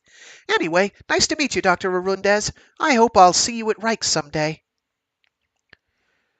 I hope that too, said Melio, staring at her so intensely in the gloom that Sol had the feeling he was trying to memorize everything about the instant. Okay, well, said Rachel, and stepped back, her rubber-soled shoes squeaking on the sidewalk. good night then. See you in the morning, Dad. Good night, Rachel. She paused at the doorway. The gaslight on the lawn made her look much younger than 13. Later, alligators. Wild crocodile, said Sol, and heard Melia whisper it in unison. They stood a while in silence, feeling the night settle on the small town. A boy on a bicycle rode by, leaving leaves crackling under his wheels, spokes gleaming in the pools of light under the old street lamps. Come into the house. Come in the house, Sol said to the silent man. Sir, I will be very pleased to see you. Rachel will be asleep. Rachel will be asleep. Not now, said Melio. He was a shadow there, his hands still in his pockets. I need to... It was a mistake, Sol. He started to turn away, looked back. I'll phone when I get to Freeholm, he said. We'll get another expedition put together. Sol nodded. 3 years transit, he thought. If they left tonight, she would be not quite 10 before they arrive. Good, he said.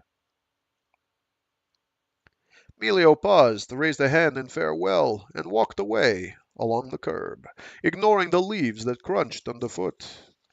Sol never saw him in person again.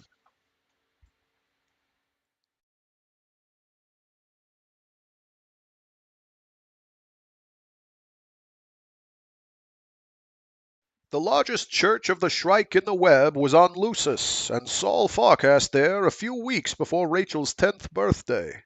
The building itself was not much larger than an old earth cathedral, but it seemed gigantic with its effect of flying buttresses in search of a church, twisted upper stories, and support walls of stained glass. Sol's mood was low, and the brutal Lucian gravity did nothing to lighten it. Despite his appointment with the bishop, Sol had to wait more than 5 hours before he was allowed into the inner sanctum. He spent most of the time staring at the slowly rotating 20-meter steel and polychrome sculpture which might have been of the legendary Shrike, and might have been an abstract homage to every edged weapon ever invented. What interested Sol the most were the 2 red orbs floating within the nightmare space which might have been a skull. Herr Weintraub. Your Excellency, said Sol. He noticed that the acolytes, exorcists, lectors, and ostiaries who had kept him company during the long wait had prostrated themselves on the dark tiles at the high priest's entry. Sol managed a formal bow. Please, please, do come in, M. Weintraub, said the priest. He indicated the doorway to the Shrike sanctuary with a sweep of his robed arm. Sol passed through, found himself in a dark and echoing place not too dissimilar from the setting of his recurrent dream, and took a seat where the bishop indicated. As the cleric moved to his own place at what looked like a small throne behind an intricately carved but thoroughly modern desk, Sol noticed that the high priest was a native Lucian, gone to fat and heavy in the jowls, but formidable in the way all Lucis residents seemed to be. His robe was striking in its redness, a bright, arterial red, flowing more like a contained liquid than like silk or velvet, trimmed in onyx ermine. The bishop wore a large ring on each finger, and they alternated red and black, producing a disturbing effect in Sol. Your Excellency, began Sol, I apologize in advance for any breach in church protocol which I have committed, or may commit. I confess I know little about the Church of the Shrike, but what I do know has brought me here. Please forgive me if I inadvertently display my ignorance by my clumsy use of titles or terms. The bishop wiggled his fingers at Sol. Red and black stones flashed in the weak light. Titles are unimportant, M. Weintraub. Addressing us as Your Excellency is quite acceptable for a non-believer. We must advise you, however, that the formal name of our modest group is the Church of the Final Atonement, and the entity whom the world so blithely calls the Shrike we refer to, if we take his name at all, as the Lord of Pain, or, more commonly, the Avatar. Please proceed with the important query you said you had for us. Sol bowed slightly. Your Excellency, I am a teacher. Excuse us for interrupting, M. Weintraub, but you are much more than a teacher. You are a scholar. We are very familiar with your writings on moral hermeneutics. The reasoning therein is flawed, but quite challenging. We use it regularly in our courses in doctrinal apologetics. Please, proceed. Sol blinked. His work was almost unknown outside the most rarefied academic circles, and this recognition had thrown him. In the 5 seconds it took him to recover, Sol found it preferable to believe that the Shrike bishop wanted to know with whom he spoke and had an excellent staff. Your Excellency, my background is immaterial. I asked to see you because my child, my daughter, has taken ill as a possible result of research she was carrying out in an area which is of some importance to your church. I speak, of course, of the so-called time tombs on the world of Hyperion. The bishop nodded slowly.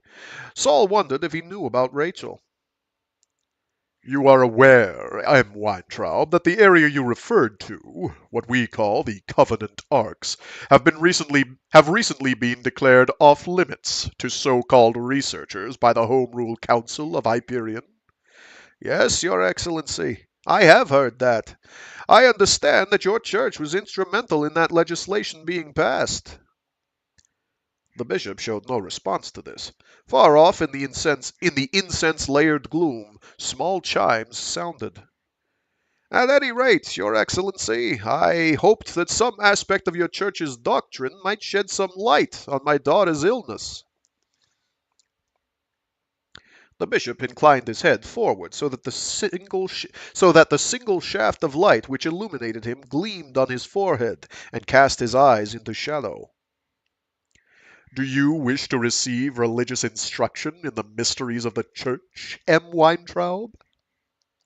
Sol touched his beard with a finger. No, Your Excellency, unless in so doing I might improve the well-being of my daughter.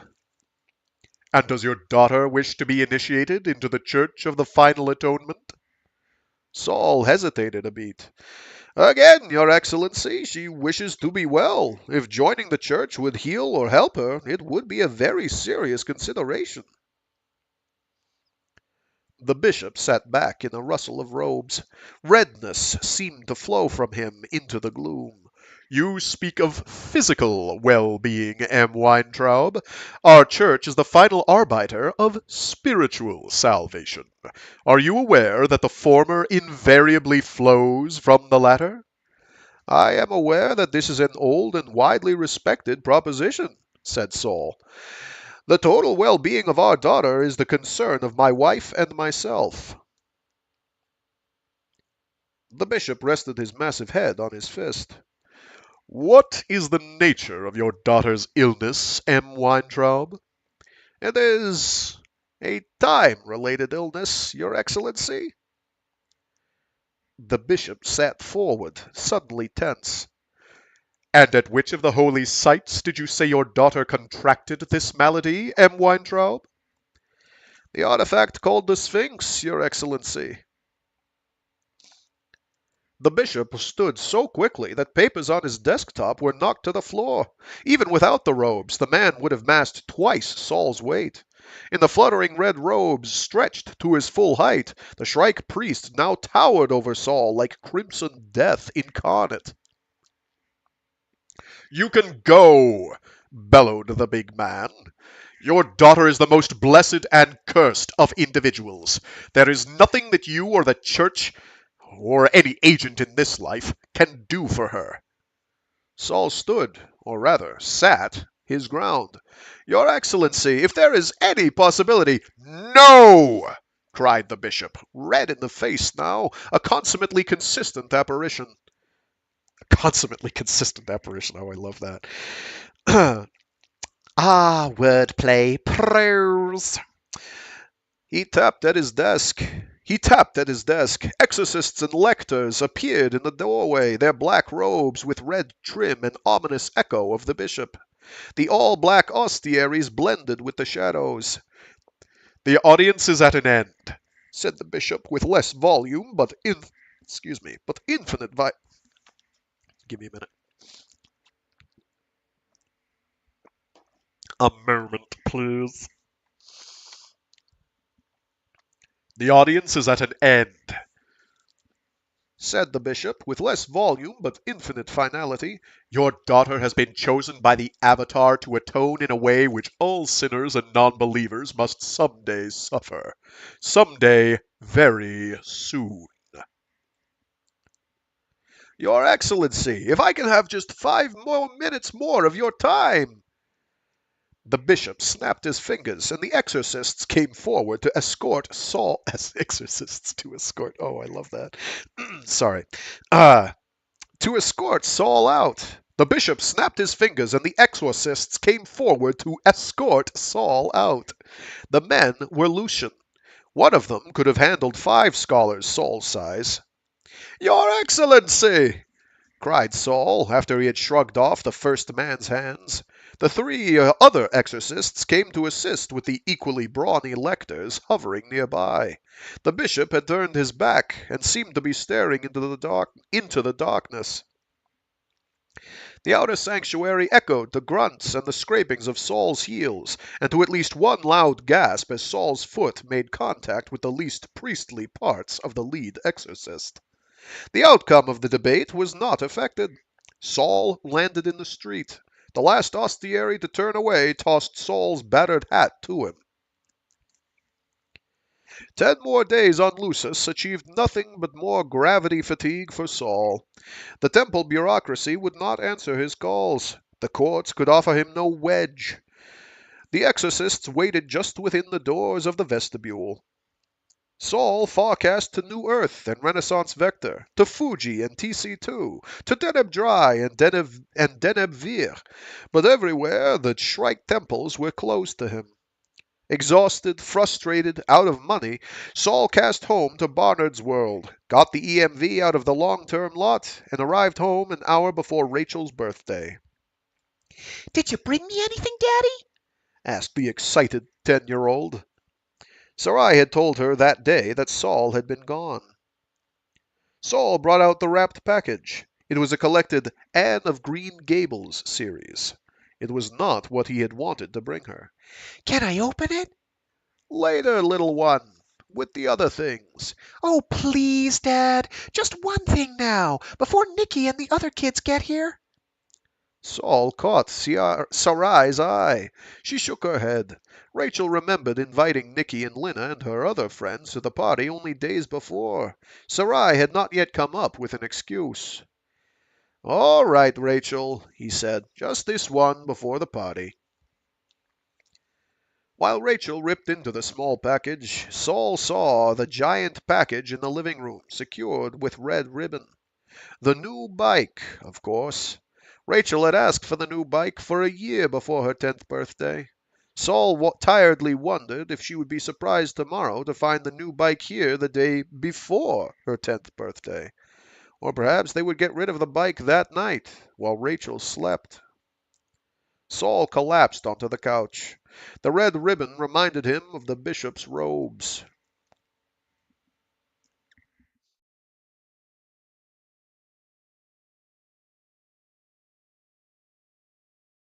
Oh, thank you for tuning in, Stacky Botress and Frank Misers. And yes, every one of the tales does get wackier. In one way or another. The one after this is particularly wild. The one after that is almost comparatively subdued.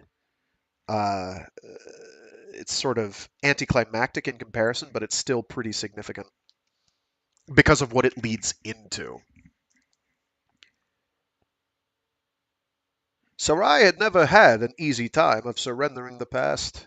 Every time she cleaned and folded and put away a set of Rachel's outgrown baby clothes, she had shed secret tears that Saul somehow knew about. Sarai had treasured every stage of Rachel's childhood, accepting the day-to-day normalcy of things, a normalcy which she quietly accepted as the best of life. She had always felt that the essence of human experience lay not primarily in the peak experiences, the wedding days and the triumphs which stood out in the memory like dates circled in red on old calendars, but rather in the unself-conscious flow of little things. The weekend afternoon, with each member of the family engaged in his or her own pursuit, their crossings and connections casual, dialogues imminently forgettable, but the sum of such hours creating a synergy which was important and eternal. Sol found Sarai in the attic, weeping softly as she went through boxes. These were not the gentle tears once shed for the ending of small things. Sol Weintraub was angry. "What are you doing, mother?" Rachel needs clothes. Everything is too big. What fit on an 8-year-old won't fit a 7-year-old. I have some more of her things here somewhere. "Leave it," said Sol. "We'll buy something new." Sarai shook her head. And have her wonder every day where all of her favorite clothes have gone? No. I've saved some things. They're here somewhere. "Do it later." Damn it, there is no later! Shouted Sarai, and then turned away from Sol and raised her hands to her face. I'm sorry. Sol put his arms around her. Despite the limited Poulsen treatments, her bare arms were much thinner than he remembered. Knots and cords under rough skin. He hugged her tightly. I'm sorry, she repeated, sobbing openly now. It's just not fair. No, agreed Sol. It's not fair. The sunlight coming through the dusty attic panes had a sad, cathedral quality to it. Sol had always loved the smell of an attic, the hot and stale promise of a place, so underused and filled with future treasures. Today it was ruined. He crouched next to a box. "Come, dear," he said, "we'll look together."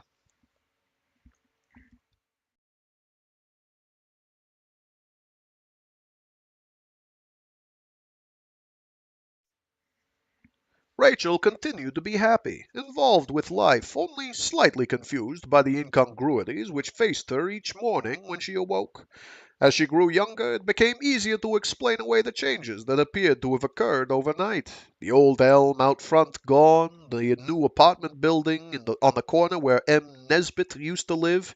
Oh my God, this sentence is like 6 miles long. Good golly. It's actually only about 3 lines, but still. Sorry, 2 full lines. As she grew younger, it became easier to explain away the changes that appeared to have occurred overnight.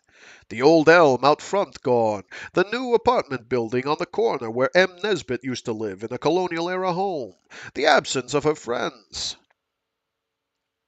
And Saul began to see as never before the flexibility of children. He now imagined Rachel living on the breaking crest of the wave of time, not seeing the murky depths of the sea beyond, keeping her balance with her small store of memories and the total commitment to the 12 to 15 hours of now allowed her each day. Sorry, let's repeat that portion of the sentence. because that one's kind of significant. He now imagined Rachel living on the breaking crest of the wave of time, not seeing the murky depths of the sea beyond, keeping her balance with her small store of memories, and a total commitment to the 12 to 15 hours of now allowed her each day. Neither Sol nor Sarai wanted their daughter isolated from other children, and it was difficult to find ways to make contact. Rachel was delighted to play with the new girl or new boy in the neighborhood, children of other instructors, the grandchildren of friends, for a while with Nicky's daughter. But the other children had to grow accustomed to Rachel greeting them anew each day, remembering nothing of their common past, and only a few had the sensitivity to continue such a charade for the sake of a playmate. The story of Rachel's unique illness was no secret in Crawford, of course. The fact of it had spread through the college the first year of Rachel's return, and the entire town knew soon after. Crawford reacted in the fashion of small towns immemorial. Some tongues wagged constantly, some people could not keep the pity and pleasure at someone else's misfortune out of their voices and gazes, but mostly the community folded its protective wings around the Weintraub family like an awkward mother bird, shielding its young. Still, they were allowed to live their lives. Still, they were allowed to live their lives, and even when Sol had to cut back classes and then take an early retirement because of trips seeking medical treatment for Rachel, the real reason was mentioned by no one. But it could not last, of course, and on the spring day when Sol stepped onto the porch and saw his weeping 7-year-old daughter coming back from the park, surrounded and followed. Jesus. But it could not last, of course, and on a spring day when Sol stepped onto the porch and saw his weeping 7-year-old daughter coming back from the park, surrounded and followed by a pack of news teeps, their camera implants gleaming and comm logs extended, he knew that a phase of their life was over forever. Sol jumped from the porch and ran to Rachel's side. Weintraub, is it true that your daughter contracted a terminal time illness? What's going to happen in 7 years? Will it just disappear? Weintraub. Weintraub. Rachel says that she thinks Robin Dowell is Senate CEO and this is the year 2711. Has she lost those 34 years completely, or is this a delusion caused by the Merlin sickness? Rachel, do you remember being a grown woman? What's it feel like to be a kid again?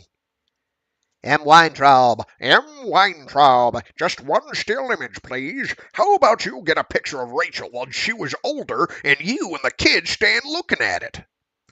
Weintraub, is it true that this is the curse of the time tombs? Did Rachel see the Shrike monster?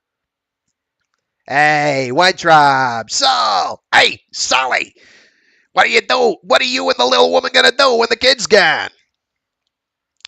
There was a news teep blocking Sol's way to the front door. The man leaned forward, the stereo lenses of his eyes elongating as they zoomed in for a close-up of Rachel. Sol grabbed the man's long hair, which was conveniently tied in a queue, and flung him aside. The pack brayed and bellowed outside the house for 7 weeks. Sol realized what he had known and forgotten about very small communities. They were frequently annoying, always parochial, sometimes prying on a one-to-one level, but never had they subscribed to the vicious legacy of the so-called public's right to know. The web did. Rather than have his family become permanent prisoners to the besieging reporters, Sol went on the offensive.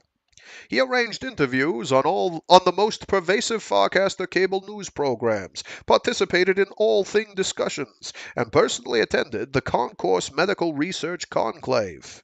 In 10 standard months, he asked for help for his daughter on 80 worlds. Offers poured in from 10,000 sources, but the bulk of the communications were from faith healers, project promoters, institutes, and freelance researchers offering their services in exchange for publicity. Shrike cultists and other religious zealots pointing out that Rachel deserved the punishment. Requests from various advertising agencies for product endorsements. Offers from media agents to handle, Rachel, for such endorsements. Offers of sympathy from common people, frequently enclosing credit chips, expressions of disbelief from scientists, offers from holy producers and book publishers for exclusive rights to Rachel's life, and a barrage of real estate offers. Reich's University paid for a team of evaluators to sort the offers and see if anything might benefit Rachel.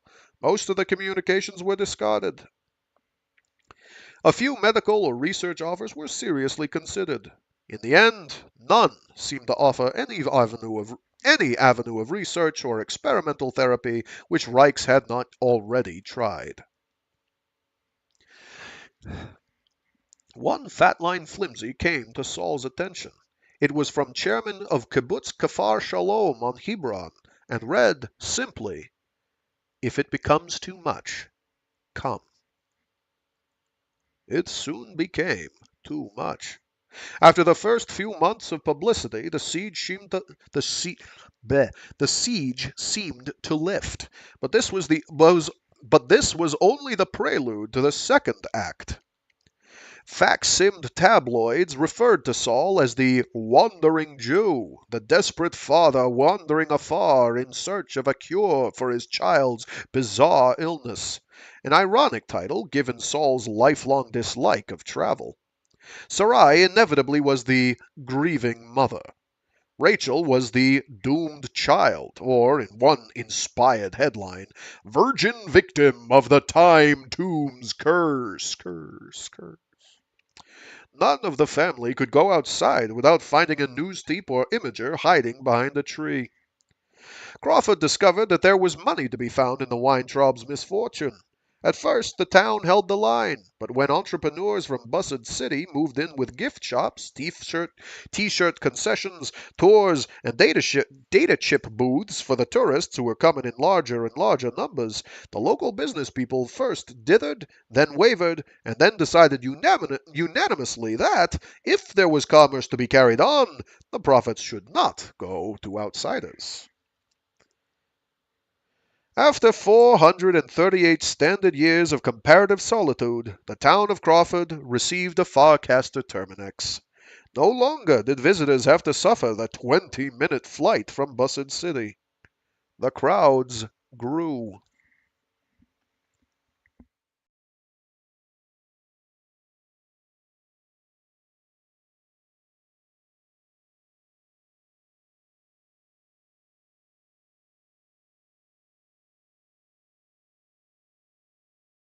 On the day they moved, it rained heavily, and the streets were empty.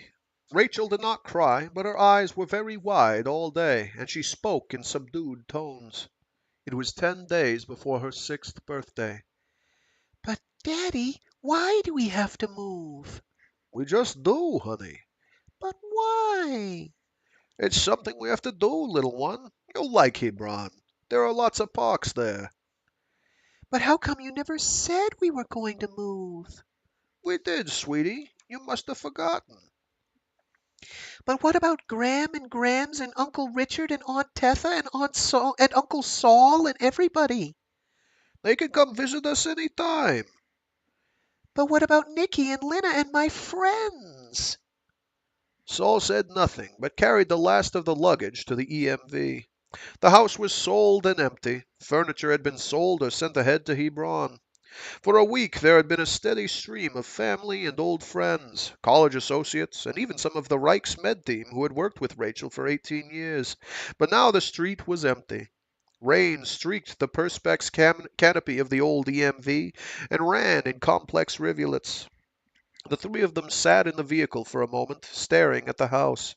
The interior smelled of wet wool and wet hair.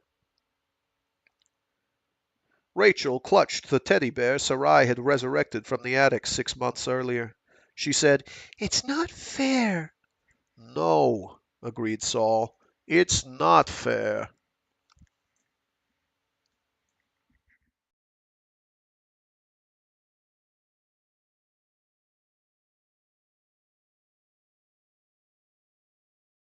Hebron was a desert world. 4 centuries of terraforming had made the atmosphere breathable and a few million acres of land arable. The creatures which had lived there before were small and tough and infinitely wary, and so were the creatures imported from old Earth, including the humankind. Ah, gasped Saul the day they arrived in the sun-baked village of Dan, above the sun-baked kibbutz of Kafar Shalom. What masochists we Jews are! 20,000 surveyed worlds fit for our kind when the Hegira began, and those schmucks came here. But it was not masochism which brought either the first colonists or Saul and his family. Hebron was mostly desert, but the fertile areas were almost frighteningly fertile. Sinai University was respected throughout the web, and its med center brought in wealthy patients and a healthy income for the cooperative. Hebron had a single Farcaster Terminex in New Jerusalem, and allowed portals nowhere else. Belonging to neither the hegemony nor protectorate, Hebron taxed travelers heavily for Farcaster privilege, and allowed no tourists outside New Jerusalem. For a Jew seeking privacy, it was perhaps the safest place in 300 worlds trod by man. The kibbutz was more a cooperative by tradition than in operation. The Weintraubs were welcome to their own home, a modest place offering sun-dried adobe, curves instead of right angles, and bare wood floors, but also offering a view from the hill which showed an infinite expanse of desert beyond the orange and olive groves. The sun seemed to dry up everything, thought Saul, even worries and bad dreams. The light was a physical thing. In the evening their house glowed pink for an hour after the sun had set.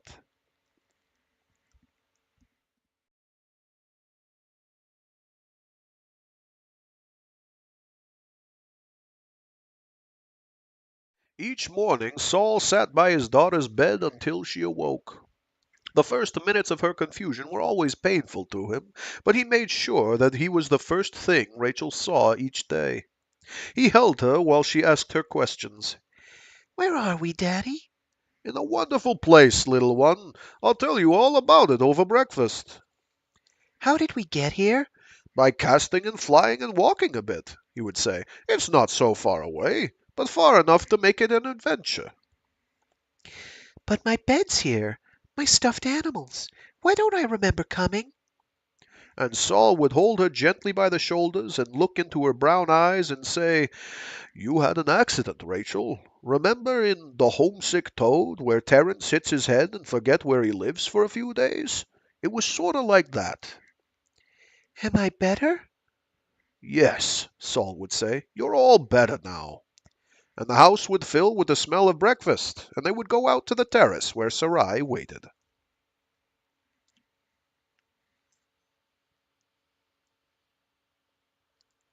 Rachel had more playmates than ever. The kibbutz cooperative had a school where she was always the welcomed visitor, greeted anew each day. In the long afternoons the children played in the orchards and explored along the cliffs.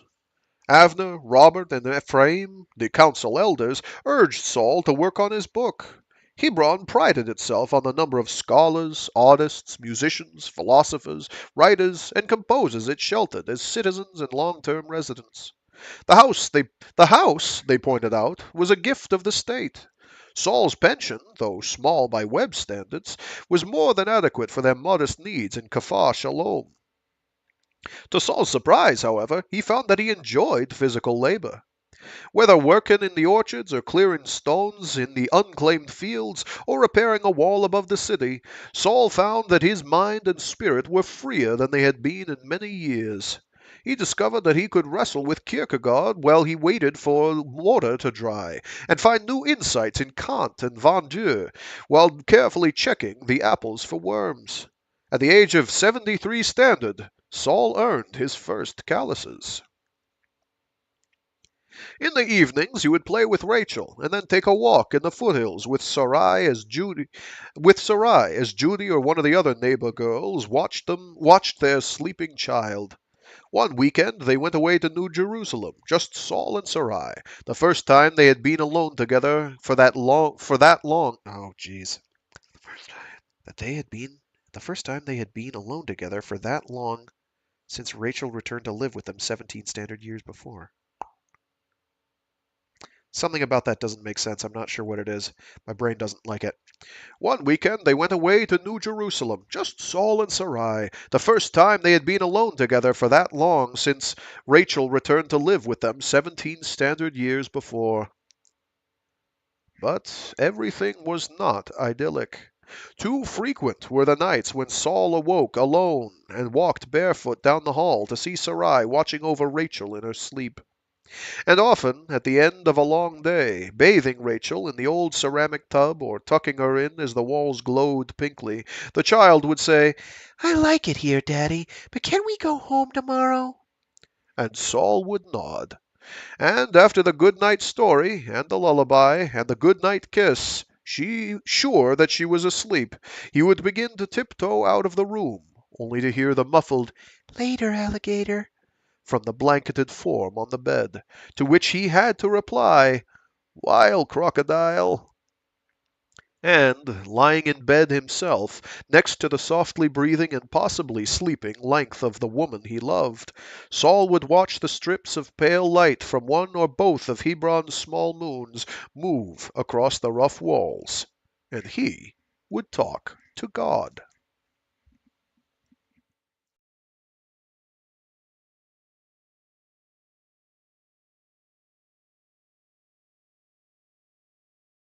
Saul had been talking to God for some months before he realized what he was doing. The idea amused him. The dialogues were in no way prayers, but took the form of angry monologues, which, just short of the point where they became diatribes, became vigorous arguments with himself. Only not just with himself. Saul realized one day that the topics of the heated debates were so profound, the stakes to be settled so serious, the ground covered so broad, that the only person he could possibly be berating for such shortcomings was God himself. Since the concept of a personal God, lying awake at night worrying about human beings, intervening in the lives of individuals, always had been totally absurd to Saul, the thought of such dialogues made him doubt his sanity. But the dialogues continued. Saul wanted to know how any ethical system, much less a religion so indomitable that it had survived every evil mankind could throw at it, could flow from the command from God for a man to slaughter his son. It did not matter to Saul that the command had been rescinded at the last moment. It did not matter that the command was a test of obedience. In fact, the idea that it was the obedience of Abraham which allowed him to become the father of all the tribes of Israel was precisely what drove Saul into fits of fury. After 55 years of dedicating his life and work to the story of ethical systems, Sol Weintraub had come to a single, unshakable conclusion. Any allegiance to a deity or concept or universal principle which put obedience above decent behavior towards an innocent human being was evil.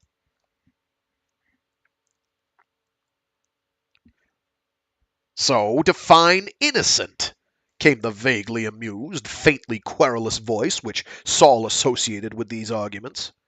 A child is innocent, thought Saul. Isaac was. Rachel is. Innocent by mere fact of being a child? Yes. And there is no situation where the blood of the innocent must be shed for a greater cause? For a greater cause? There we go. No, thought Saul. None. But the innocent are not restricted to children, I presume. Saul hesitated, sensing a trap, trying to see where his subconscious interlocutor was heading. He could not. No, he thought, the innocent include others as well as children. Such as Rachel, at age 24. The innocent should not be sacrificed at any age? That's right. Perhaps this is part of the lesson which Abraham needed to learn before he could be father to the blessed of the nations of the earth. What lesson? Thought Saul. What lesson? But the voice in his mind had faded, and now there were only the sounds of night birds outside and the soft breathing of his wife beside him.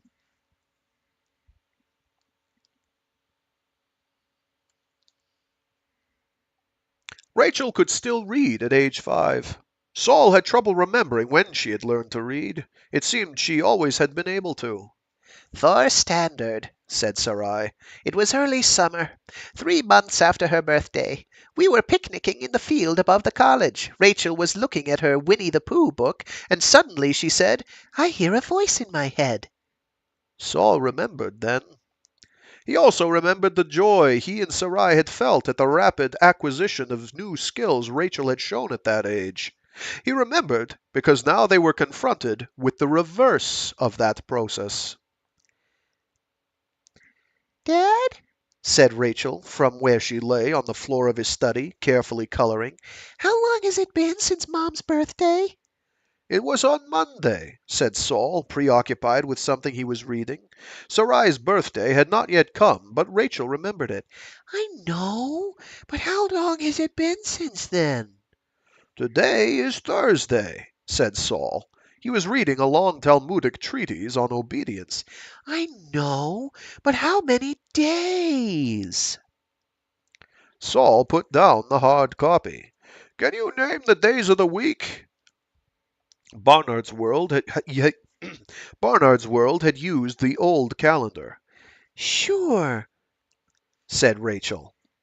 "Saturday, Sunday, Monday, Tuesday, Wednesday, Thursday, Friday, Saturday." You said Saturday already. "Yeah, but how many days ago?" Can you count from Monday to Thursday? Rachel frowned, moved her lips. She tried again, counting on her fingers this time. 4 days? Good, said Sol. Can you tell me what 10 minus 4 is, kiddo? What does minus mean? Sol forced himself to look at his papers again. Nothing, he said. Something you'll learn at school. When we go home tomorrow? Yes.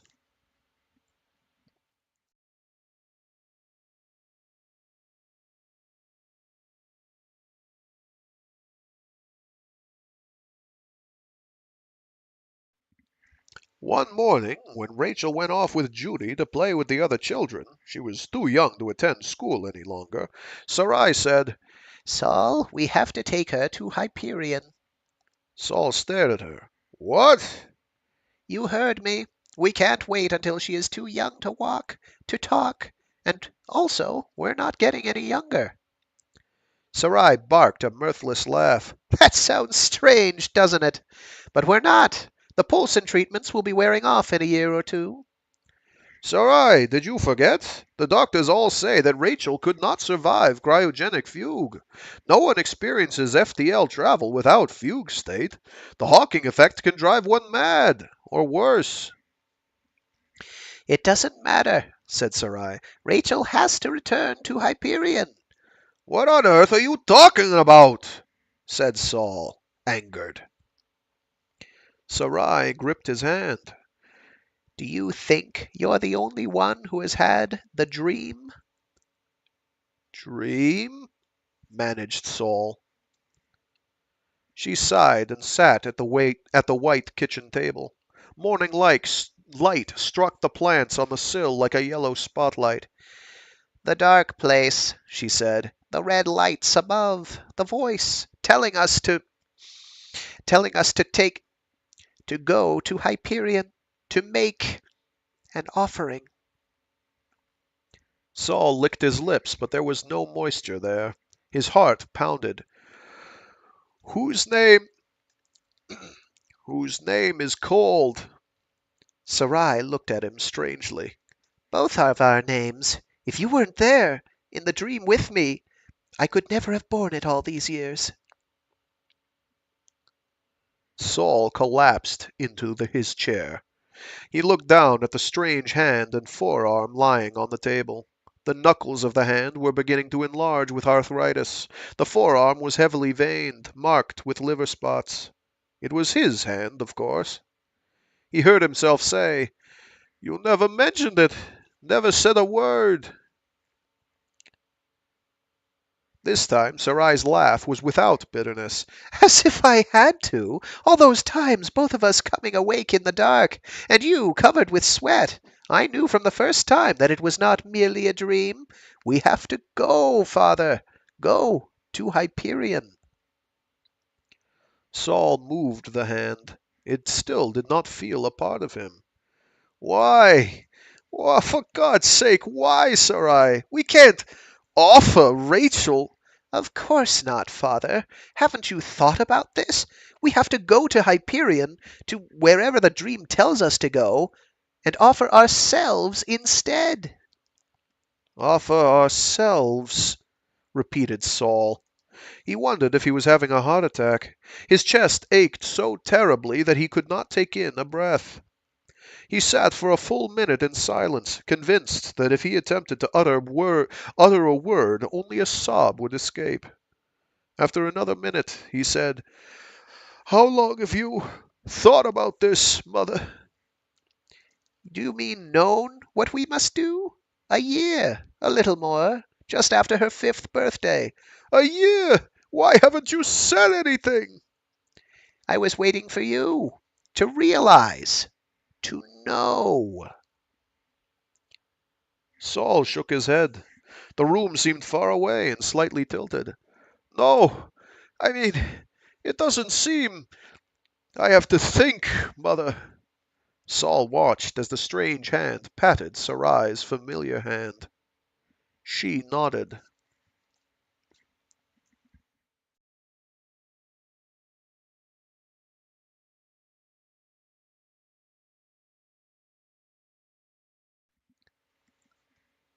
Sol spent 3 days and nights in the arid mountains, eating only the thick-crusted bread he had brought, and drinking from his condenser therm.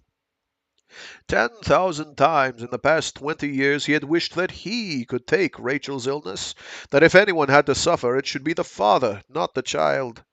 Any parent would feel that way, did feel that way, every time his child lay injured or racked with fever. Surely it could not be that simple. In the heat of the third afternoon, as he lay half dozing in the shade on a thin tablet of rock, Sol learned that it was not that simple.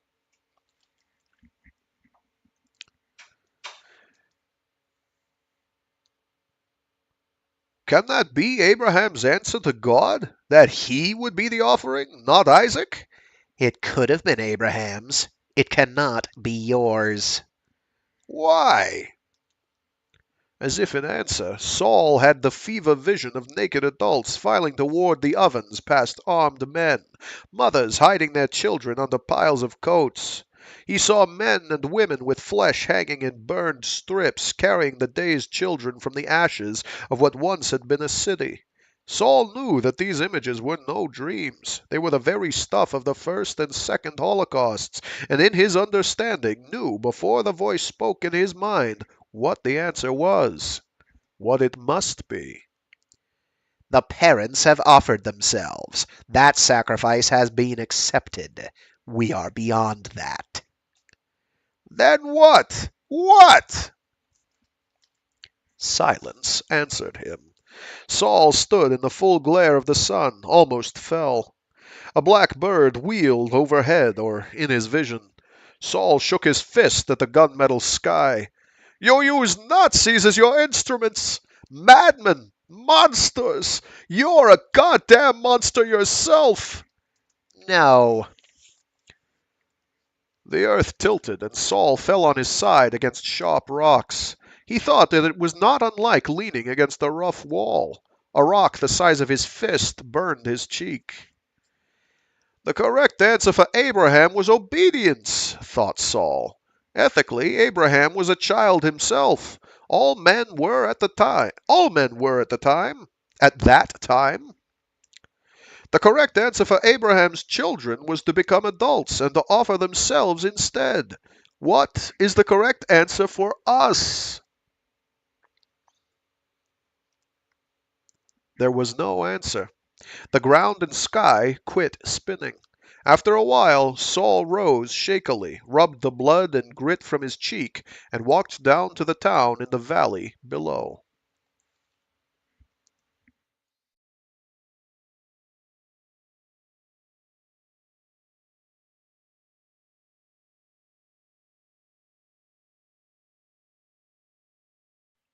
No, Sol told Sarai, we will not go to Hyperion.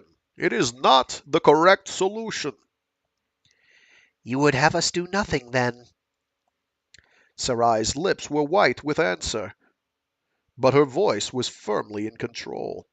No, I would have us not do the wrong thing. Sarai expelled her breath in a hiss. She waved toward the window where their 4-year-old was visible playing with her toy horses in the backyard. Do you think she has time for us to do the wrong thing, or anything, indefinitely? Sit down, mother. Sarai remained standing. There was the faintest sprinkling of spilled sugar on the front of her tanned cotton dress. Sol remembered the young woman rising nude from the phosphorescent wake of the motile isle on Maui Covenant. We have to do something, she said. We've seen over 100 medical and scientific experts. She's been tested, prodded, probed, and tortured by 24 research centers. I've been to the Shrike Church on every world in this web. They won't see me. Melio and the other Hyperion experts at Reich say that the Shrike cult has nothing like the Merlin sickness in their doctrine, and the indigenes on Hyperion have no legends of the malady or clues to its cure. Research during the 3 years the team was on Hyperion showed nothing. Now research there is illegal. Access to the time tombs is granted only to the so-called pilgrims. Even getting a travel visa to Hyperion is becoming almost impossible. And if we take Rachel, the trip may kill her. Sol paused for breath, touched Sarai's arm again. I'm sorry to... Now I have to pause for breath. I'm sorry to repeat all this, Mother, but we have done something. Not enough, said Sarai. What if we go as pilgrims? Sol folded his arms in frustration. The Church of the Shrike chooses its sacrificial victims from thousands of volunteers. The web is full of stupid, depressed people. Few of these return. Doesn't that prove something? Sarai whispered quickly, urgently. Somebody or something is preying on these people. Bandits, said Sol. Sarai shook her head. The golem. You mean the Shrike? It's the golem, insisted Sarai. The same one we see in the dream. Sol was uneasy. I don't see a golem in the dream. What golem? The red eyes that watch, said Sarai. It's the same golem that Rachel heard that night in the Sphinx. How do you know that she heard anything? It's in the dream, said Sarai, before we enter the place where the golem waits. We haven't dreamed the same dream, said Sol. Mother, why haven't you told me this before? I thought I was going mad, whispered Sarai. Sol thought of his secret conversations with God and put his arm around his wife. Oh, Sol, she whispered against him, it hurts so much to watch, and it's so lonely here. Sol held her. They had tried to go home. They had tried to go home. Home would always be Barnard's world, 6 times to visit family and friends, but each time the visits were ruined by an invasion of news teams and tourists. It was no one's fault. News traveled quickly, almost instantaneously, through the megadata sphere of 160 web worlds. To scratch the curiosity itch, one had only to pass a universal card across a Terminex disk key and step through a Farcaster. They had tried arriving unannounced and traveling incognito, but they were not spies, and the efforts were pitiful. Within 24 standard hours of their re-entry to the web, they were besieged. Research institutes and large med centers easily provided the security screen for such a visit, but friends and family suffered. Rachel was news. News. Perhaps we could invite Tetha and Richard again, began Sarai. I have a better idea, said Sol. Go yourself, Mother. You want to see your sister, but you also want to see, hear, and smell home. Watch a sunset where there are no iguanas. Walk in the fields. Go. Go? Just me? I couldn't be away from Rachel. Nonsense, said Sol. Twice in 20 years, almost 40 if we count the good days before. Anyway, twice in 20 years doesn't constitute child neglect. It's a wonder that this family can stand one another. We've been cooped up together for so long. Sarai looked at the tabletop, lost in thought. But wouldn't the news people find me? I bet not, said Sol. It's Rachel they seem to key on. If they do hound you, come home. But I bet you can have a week visiting everyone at home before the teeps catch on. A week? Gasped Sarai. I couldn't. Of course you can. In fact, you must. It will give me a few days to spend more time with Rachel, and then when you come back refreshed, I'll spend some days selfishly working on the book. The Kierkegaard one? No, something I've been playing with called the Abraham problem. Clumsy title, said Sarai. It's a clumsy problem, said Sol. Now go get packed. We'll fly you to New Jerusalem tomorrow so you can cast out before the Sabbath begins. I'll think about it, she said, sounding unconvinced. You'll pack, said Sol, hugging her again. When the hug was completed, he had turned her away from the window so that she faced the hallway and the bedroom door. Go! When you return from home, I'll have thought of something we can do. Sarai paused. Do you promise? Sol looked at her. I promise I will before time destroys everything. I swear as Rachel's father that I'll find a way. Sarai nodded, more relaxed than he had seen her in months. I'll go pack, she said.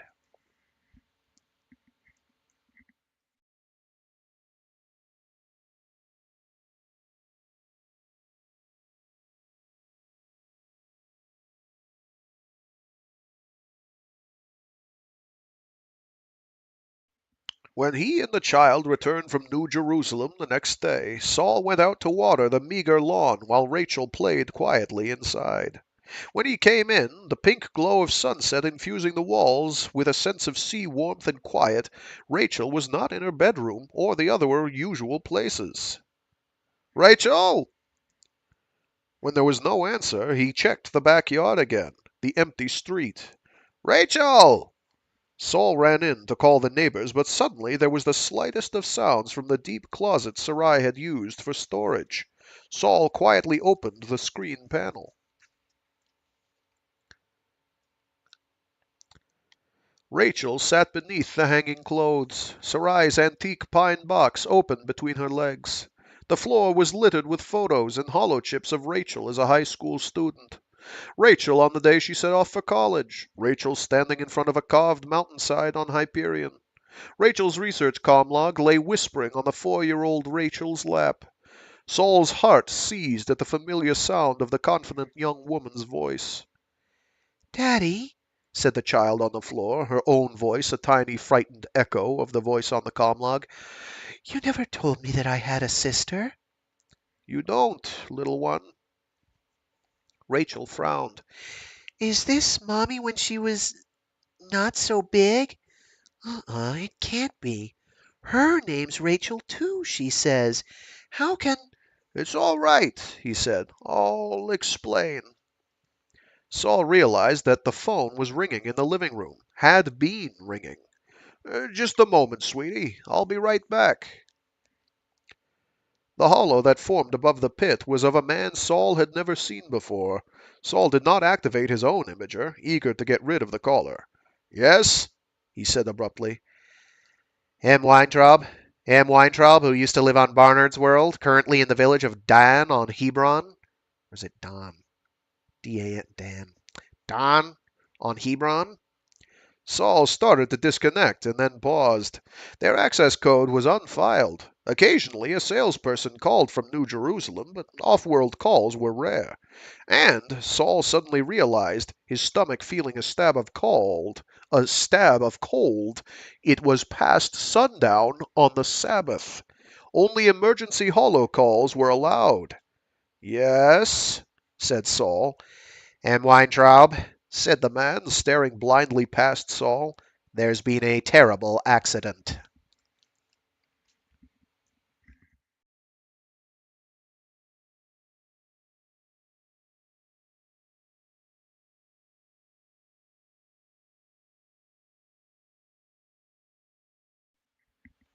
When Rachel awoke, her father was sitting by the side of her bed. He looked tired. His eyes were red and his cheeks were gray with stubble above the line of his beard. Good morning, Daddy. Good morning, sweetheart. Rachel looked around and blinked. Some of her dolls and toys and things were there, but the room was not hers.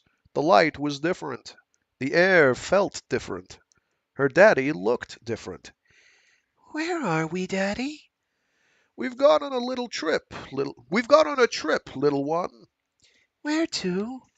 It doesn't matter right now. Hop out, sweetie. Your bath is ready, and then we have to get dressed.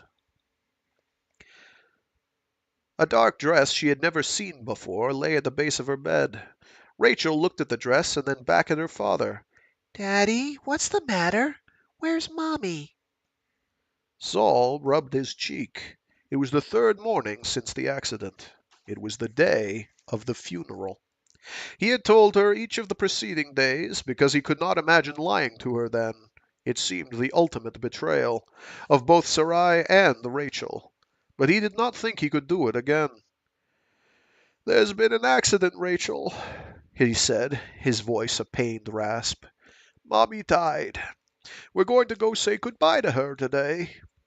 Saul paused. He knew by now that it would take a minute for the fact of her mother's death to become real for Rachel. On the first day, he had not known if a 4-year-old could truly comprehend the concept of death. He knew now that Rachel could. Later, as he held the sobbing child, Saul tried to understand the accident he had described so briefly to her. EMVs were by far the safest form of personal transportation mankind had ever designed. Their lifters could fail, but, even so, the residual charge in the EM generators would allow the air car to descend safely from any altitude. The basic, fail-safe design of an EMV's collision avoidance equipment had not changed in centuries. But everything failed. In this case, it was a joyriding teenage couple in a stolen EMV outside the traffic lanes, accelerating to Mach 1.5 with all lights and transponders off to avoid detection, who defied all odds by colliding with Aunt Tetha's ancient Vicon as it descended toward the Bussard City Opera House landing apron. Besides Tetha and Sarai, the teenagers, besides Tetha and Sarai and the teenagers, 3 others died in the crash as pieces of falling vehicles cartwheeled into the crowded atrium of the opera house itself. Sarai. Will we ever see Mommy again? Rachel asked between sobs. She had asked this each time. I don't know, sweetheart, responded Saul truthfully.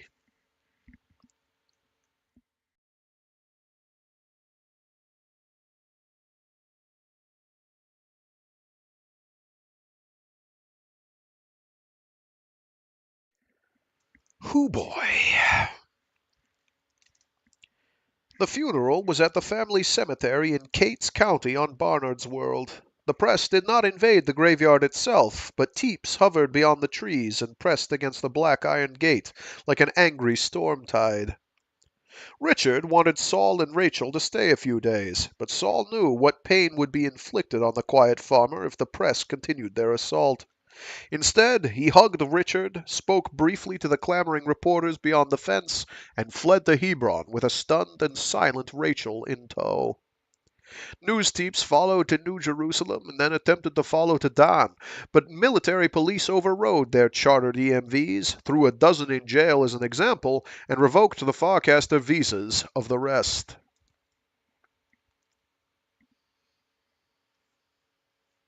In the evening, Saul walked the ridge lines above the village while Judy watched his sleeping child. He found that his dialogue with God was audible now, and he resisted the urge to shake his fist at the sky, to shout obscenities, to throw stones. Instead, he asked questions, always ending with, "Why?" There was no answer. Hebron's sun set behind distant ridges, and the rocks glowed as they gave up their heat. Saul sat on a boulder and rubbed his temples with his palms. Sarai! They had lived a full life, even with the tragedy of Rachel's illness hanging over them. It was too ironic that in Sarai's first hour of relaxation with her sister, Saul moaned aloud. The trap, of course, had been in their total absorption with Rachel's illness. Neither had been able to face the future beyond Rachel's death, disappearance. The world had hinged upon each day their child lived, and no thought had been given to the chance of accident, the perverse anti-logic of a sharp-edged universe. Saul was sure that Sarai had considered suicide just as he had, but neither of them could ever have abandoned the other. Or Rachel. He had never considered the possibility of being alone with Rachel when... Sarai! At that moment Saul realized that the often angry dialogue which his people had been having with God for so many millennia had not ended with the death of old Earth, nor with the new diaspora, but continued still. He and Rachel and Sarai had been a part of it, were part of it now. He let the pain come. It filled him with a sharp-edged agony of resolve. Saul stood on the ridgeline and wept as darkness fell. In the morning he was next to Rachel's bed when sunlight filled the room. Good morning, Daddy. Good morning, sweetheart. Where are we, Daddy? We've gone on a trip. It's a pretty place. Where's Mommy? She's with Aunt Tetha today. Will we see her tomorrow? Yes, said Saul. Now let's get you dressed and I'll make breakfast.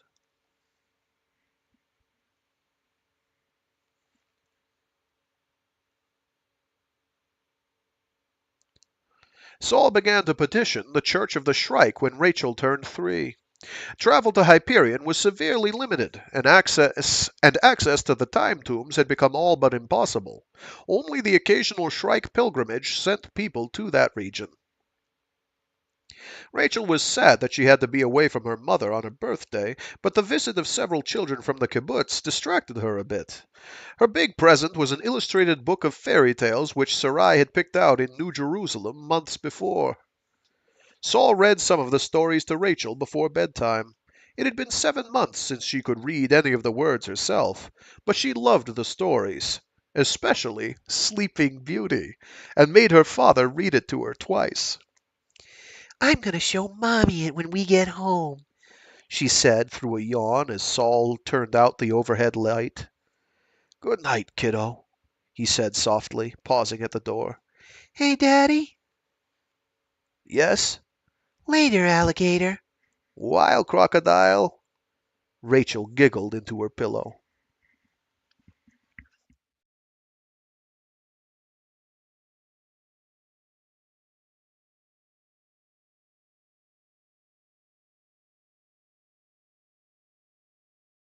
It was, Saul thought during the final 2 years, not so much different from watching a loved one falling into old age. Only worse. 1,000 times worse. Rachel's permanent teeth had fallen out over intervals between her 8th and 2nd birthdays. Baby teeth replaced them, but by her 18th month, half of these had receded into her jaw. Rachel's hair, always her one vanity, grew shorter and thinner. Her face lost its familiar structure as baby fat obscured the cheekbones and firm chin. Her coordination failed by degrees, noticeable at first in a sudden clumsiness as she handled a fork or pencil. On the day she could no longer walk, Saul put her down in her crib early and then went into his study to get thoroughly and quietly drunk. Language was the hardest for him. Her vocabulary loss was like the burning of a bridge between them, the severing of a final line of hope. It was some time after her second birthday receded that Sol tucked her in and, pausing in the doorway, said, "Later, alligator." Huh? "See you later, alligator." Rachel giggled.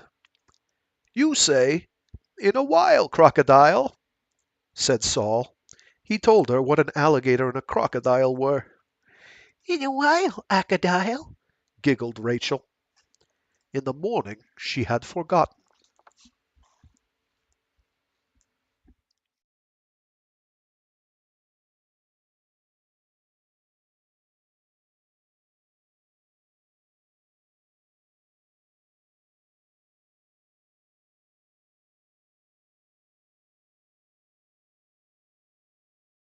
Sorry, just casually being unmanned by a book I've read like 3 or 4 times before.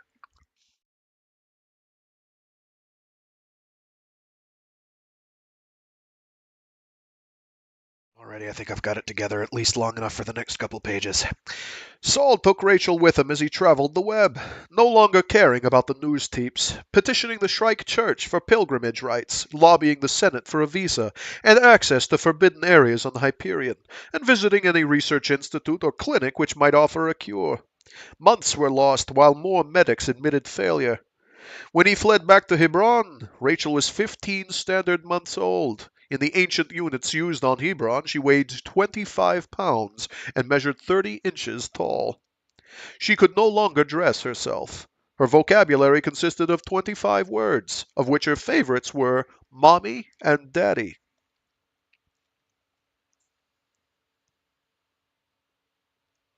Saul loved carrying his daughter. There were times when the curve of her head against his cheek, the warmth against his chest, the smell of her skin, all worked to allow him to forget the fierce injustice of it all. At those times, Saul would have been temporarily at peace with the universe if only Sarai had been there. As it was, there were temporary ceasefires in his angry dialogue with a god in whom he did not believe. "What possible reason can there be for this?" what reason has been visible for all the forms of pain suffered by humankind? "Precisely," thought Saul, wondering if he had just won a point for the first time. He doubted it. The fact of a thing not being visible does not mean it does not exist. That's clumsy. It shouldn't take 3 negatives to make a statement, especially to state something as non-profound as that. Precisely, Saul. You're beginning to get the drift of all this. What? There was no answer to his thoughts. Saul lay in his house and listened to the desert wind blow.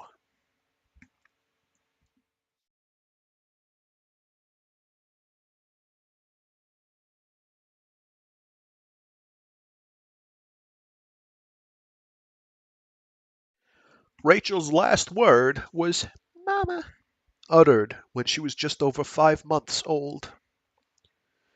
She awoke in her crib and could not, ask where she was.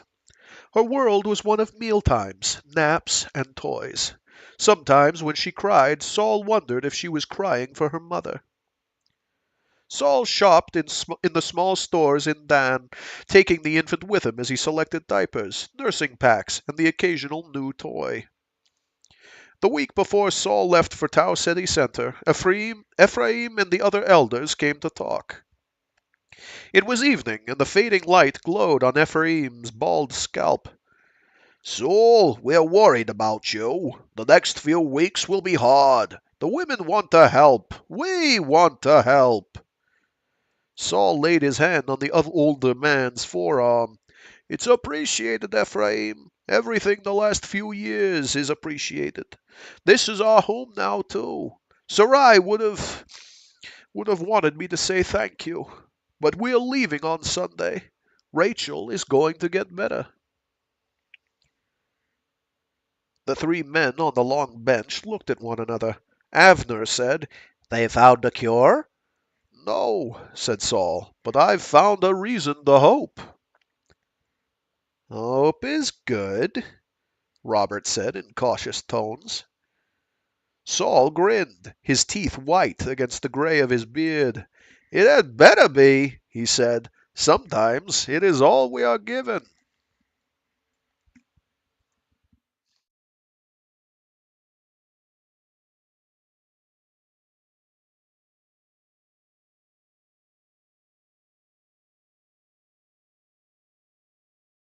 The studio holo camera zoomed in for a close-up of Rachel as the infant sat cradled in Sol's arm on the set of Common Talk.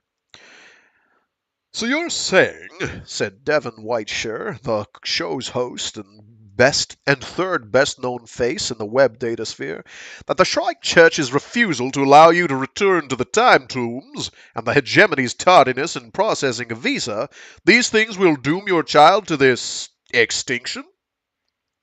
Precisely, said Sol. The voyage to Hyperion cannot be made in under 6 weeks. Rachel is now 12 weeks old. Any further delay by either the Shrike Church or the web bureaucracy will kill this child.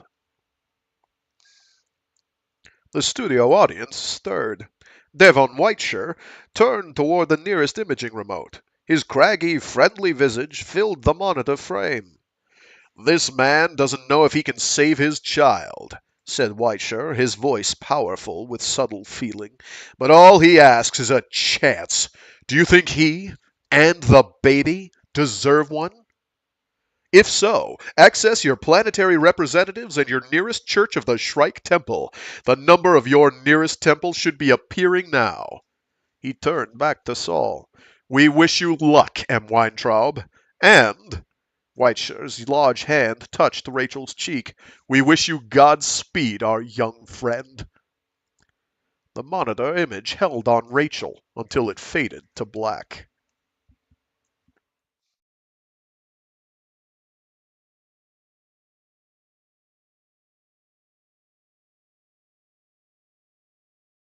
The Hawking effect caused nausea, vertigo, headache, and hallucinations. The first leg of the voyage was the 10-day transit to Parvati on the hegemony torch ship H.S. Intrepid. Sol held Rachel and endured. They were the only people fully conscious aboard the warship.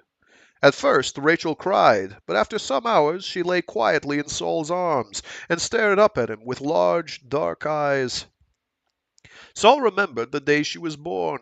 The medics had taken the infant from atop Sarai's warm stomach and handed her to Sol. Rachel's dark hair was not much shorter then, her gaze no less profound. Eventually they slept from sheer exhaustion. Sol dreamed that he was wandering through a structure with columns the size of redwood trees, and the ceiling lost to sight far above him. Red light bathed cool emptiness. Sol was surprised to find that he still carried Rachel in his arms. Rachel, as a child, had never been in his dream before. The infant looked up at him, and Sol felt the contact of her consciousness as surely as if she had spoken aloud. Suddenly, a different voice, immense and cold, echoed through the void. Sol, take your daughter, your only daughter Rachel, whom you love, and go to the world called Hyperion, and offer her there as a burnt offering at one of the places which I shall tell you. Sol hesitated and looked back to Rachel. The baby's eyes were deep and luminous as she looked up at her father. Sol felt the unspoken yes. Holding her tightly, he stepped forward into the darkness and raised his voice against the silence. Listen! There will be no more offerings, neither child nor parent. There will be no more sacrifices for anyone other than our fellow human. The time of obedience and atonement is past.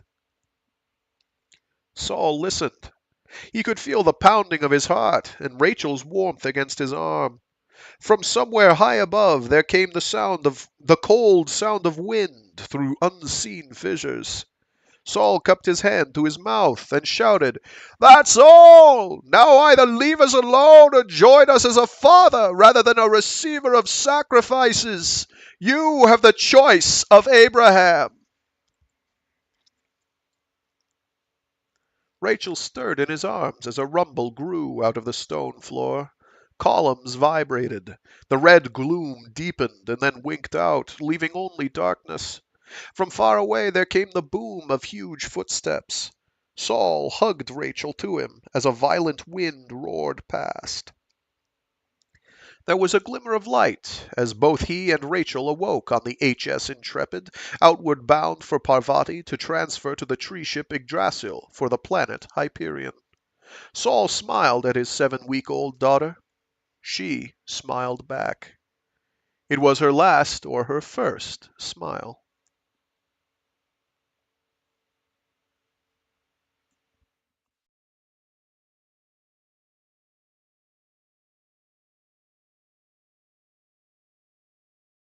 The main cabin of the Wind Wagon was silent when the old scholar finished his story.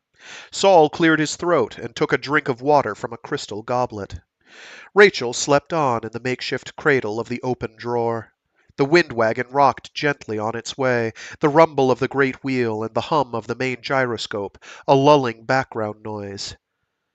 My God, Braun Lamia said softly. She started to speak again, and then merely shook her head.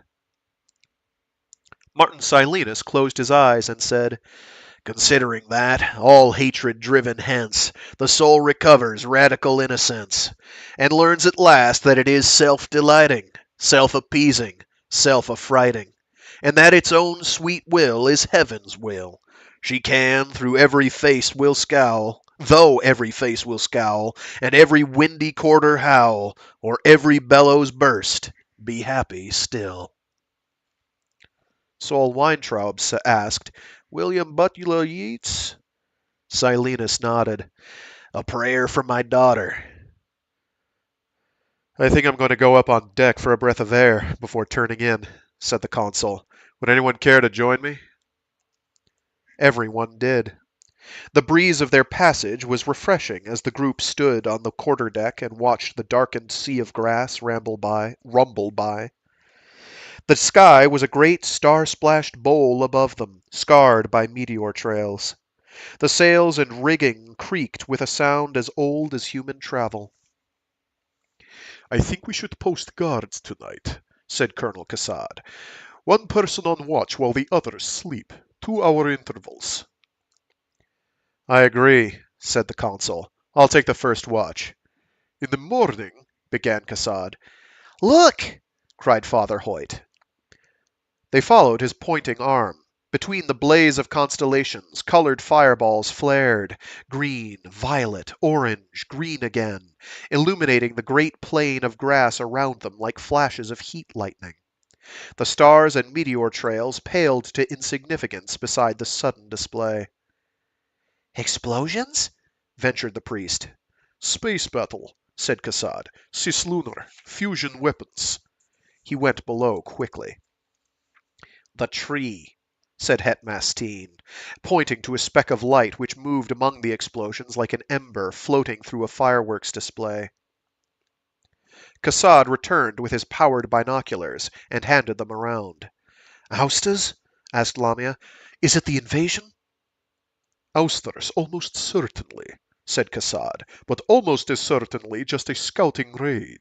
See the clusters? Those are hegemony missiles being exploded by the Ouster Ram Scouts countermeasures.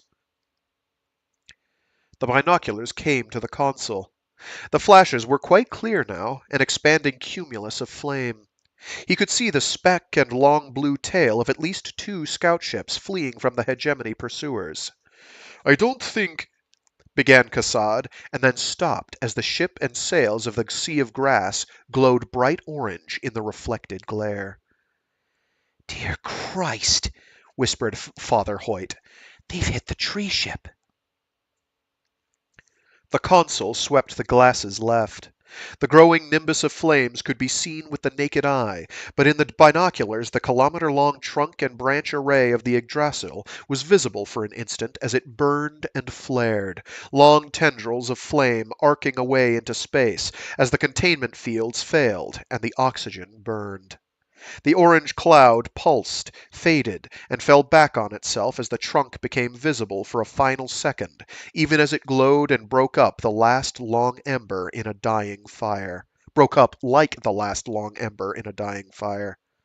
Nothing could have survived. The tree ship Yggdrasil, with its crew and complement of clones and semi-sentient erg drivers, was dead. The consul turned toward Het Mastine and belatedly held out the binoculars. "I'm so sorry." The tall Templar did not take the glasses. Slowly he lowered his gaze from the skies, pulled forward his cowl, and went below without a word. The death of the tree ship was the final explosion. When 10 minutes had passed and no more flares had disturbed the night, Braun Lamia spoke. "Do you think they got him?" "The ousters?" said Cassad. "Probably not. The scout ships are built for speed and defense. They are light minutes away by now." Did they go after the tree ship on purpose? Asked Silenus. The poet sounded very sober. "I think not," said Cassad. "Merely a target of opportunity." "Target of opportunity," echoed Sol Weintraub. The scholar shook his head. "I'm going to get a few hours' sleep before sunrise." One by one the others went below. When only Cassad and the consul were left on deck, the consul said, "Where should I stand watch?"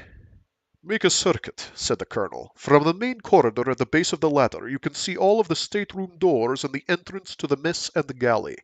Come above and check the gangway and decks. Keep the lanterns lit. Do you have a weapon?" The consul shook his head. Cassad handed over his death wand. "It's on tight beam, about half a meter at 10 meters range. Don't use it unless you're sure there's an intruder. The rough plate that slides forward is the safety. It's on." The consul nodded, making sure that his finger stayed away from the firing stud. "I'll relieve you in 2 hours," said Cassad. He checked his comlog. "It'll be sunrise before my watch is over." Cassad looked at the sky as if expecting the Yggdrasil to reappear and continue its firefly path across the sky.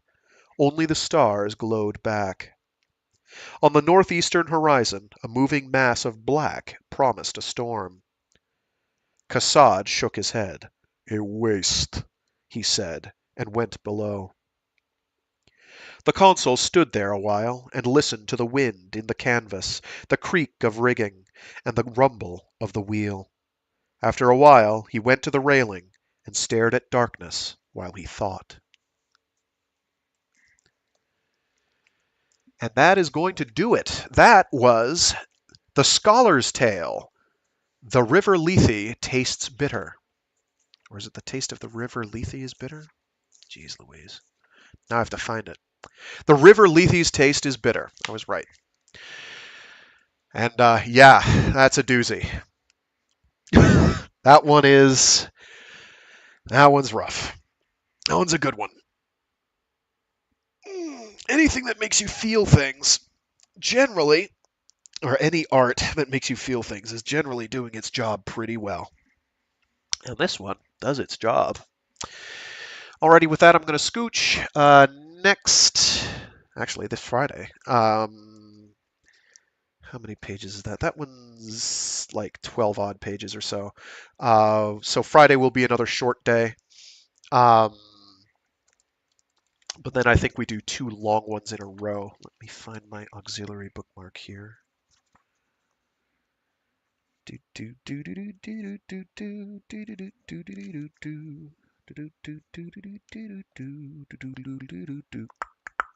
Nope. Because the one after that is a long, long one. It's about as long as this one was. Come on. Come on. Nope. Wow, that's just way out there. Okay, that one is long. I did the math on this. It's like 75 pages. It's pretty lengthy. But then the one after that is most of the rest of the book. So, and we'll have to do the interlude there along with it too, because the interlude is like 4 pages long, or 5 pages or so. Do do do do do do do do do do do do do. Yeah, that'll take us up to the epilogue, I think, won't it? Because the epilogue's pretty short. That's gonna be another long one. Geez Louise, that's 59 to 416. That's how long? 416 minus 359. 359. 57 pages. Never mind. That one's not as bad. So, the next tale is probably one of the most revealing of all. It is going to give us basically the thrust of what the plot of this whole thing actually is. So look forward to that one. I know I am. That one's exciting as hell. That one's cool. That one, it's a great cyberpunk thing. Yeah, tell me about it. The feels. I'm still recovering. So yes, I am man enough to admit that I cry manly tears at that one. It is just, whew, it's rough. I don't have a child myself, but I literally cannot imagine what Sol and Sarai Weintraub were going through. I just cannot imagine how brutal that would be. Anyway, that's it for today. This Friday we'll be doing the next interlude, and then next Wednesday will be the next tale. I won't spoil whose it is. Mondays, right now we're reading through the novelization of Mobile Suit Gundam. So if you like your giant robots, giant and roboty, and in literary form, that's one to check out. With that, I gotta go. If you're listening to this after the fact, I do these every Monday, Wednesday, and Friday, starting at about noonish Eastern Standard Time. Feel free to tune in live if you can't make it live. I'm perfectly content with people listening to them after the fact. After this Friday, I'll get those new playlists set up for the season and volume 2s that I'm doing for these, so that my playlists don't get to be aren't greater than 250 videos in length, which makes them impossible to sort through otherwise. Alrighty, with that, I'm gonna go. Thanks for tuning in or listening, and stay safe, stay sane, and be decent to each other. And if God calls you up in the middle of the night and says, hey, you got to sacrifice your firstborn child, tell him to buzz the fuck off.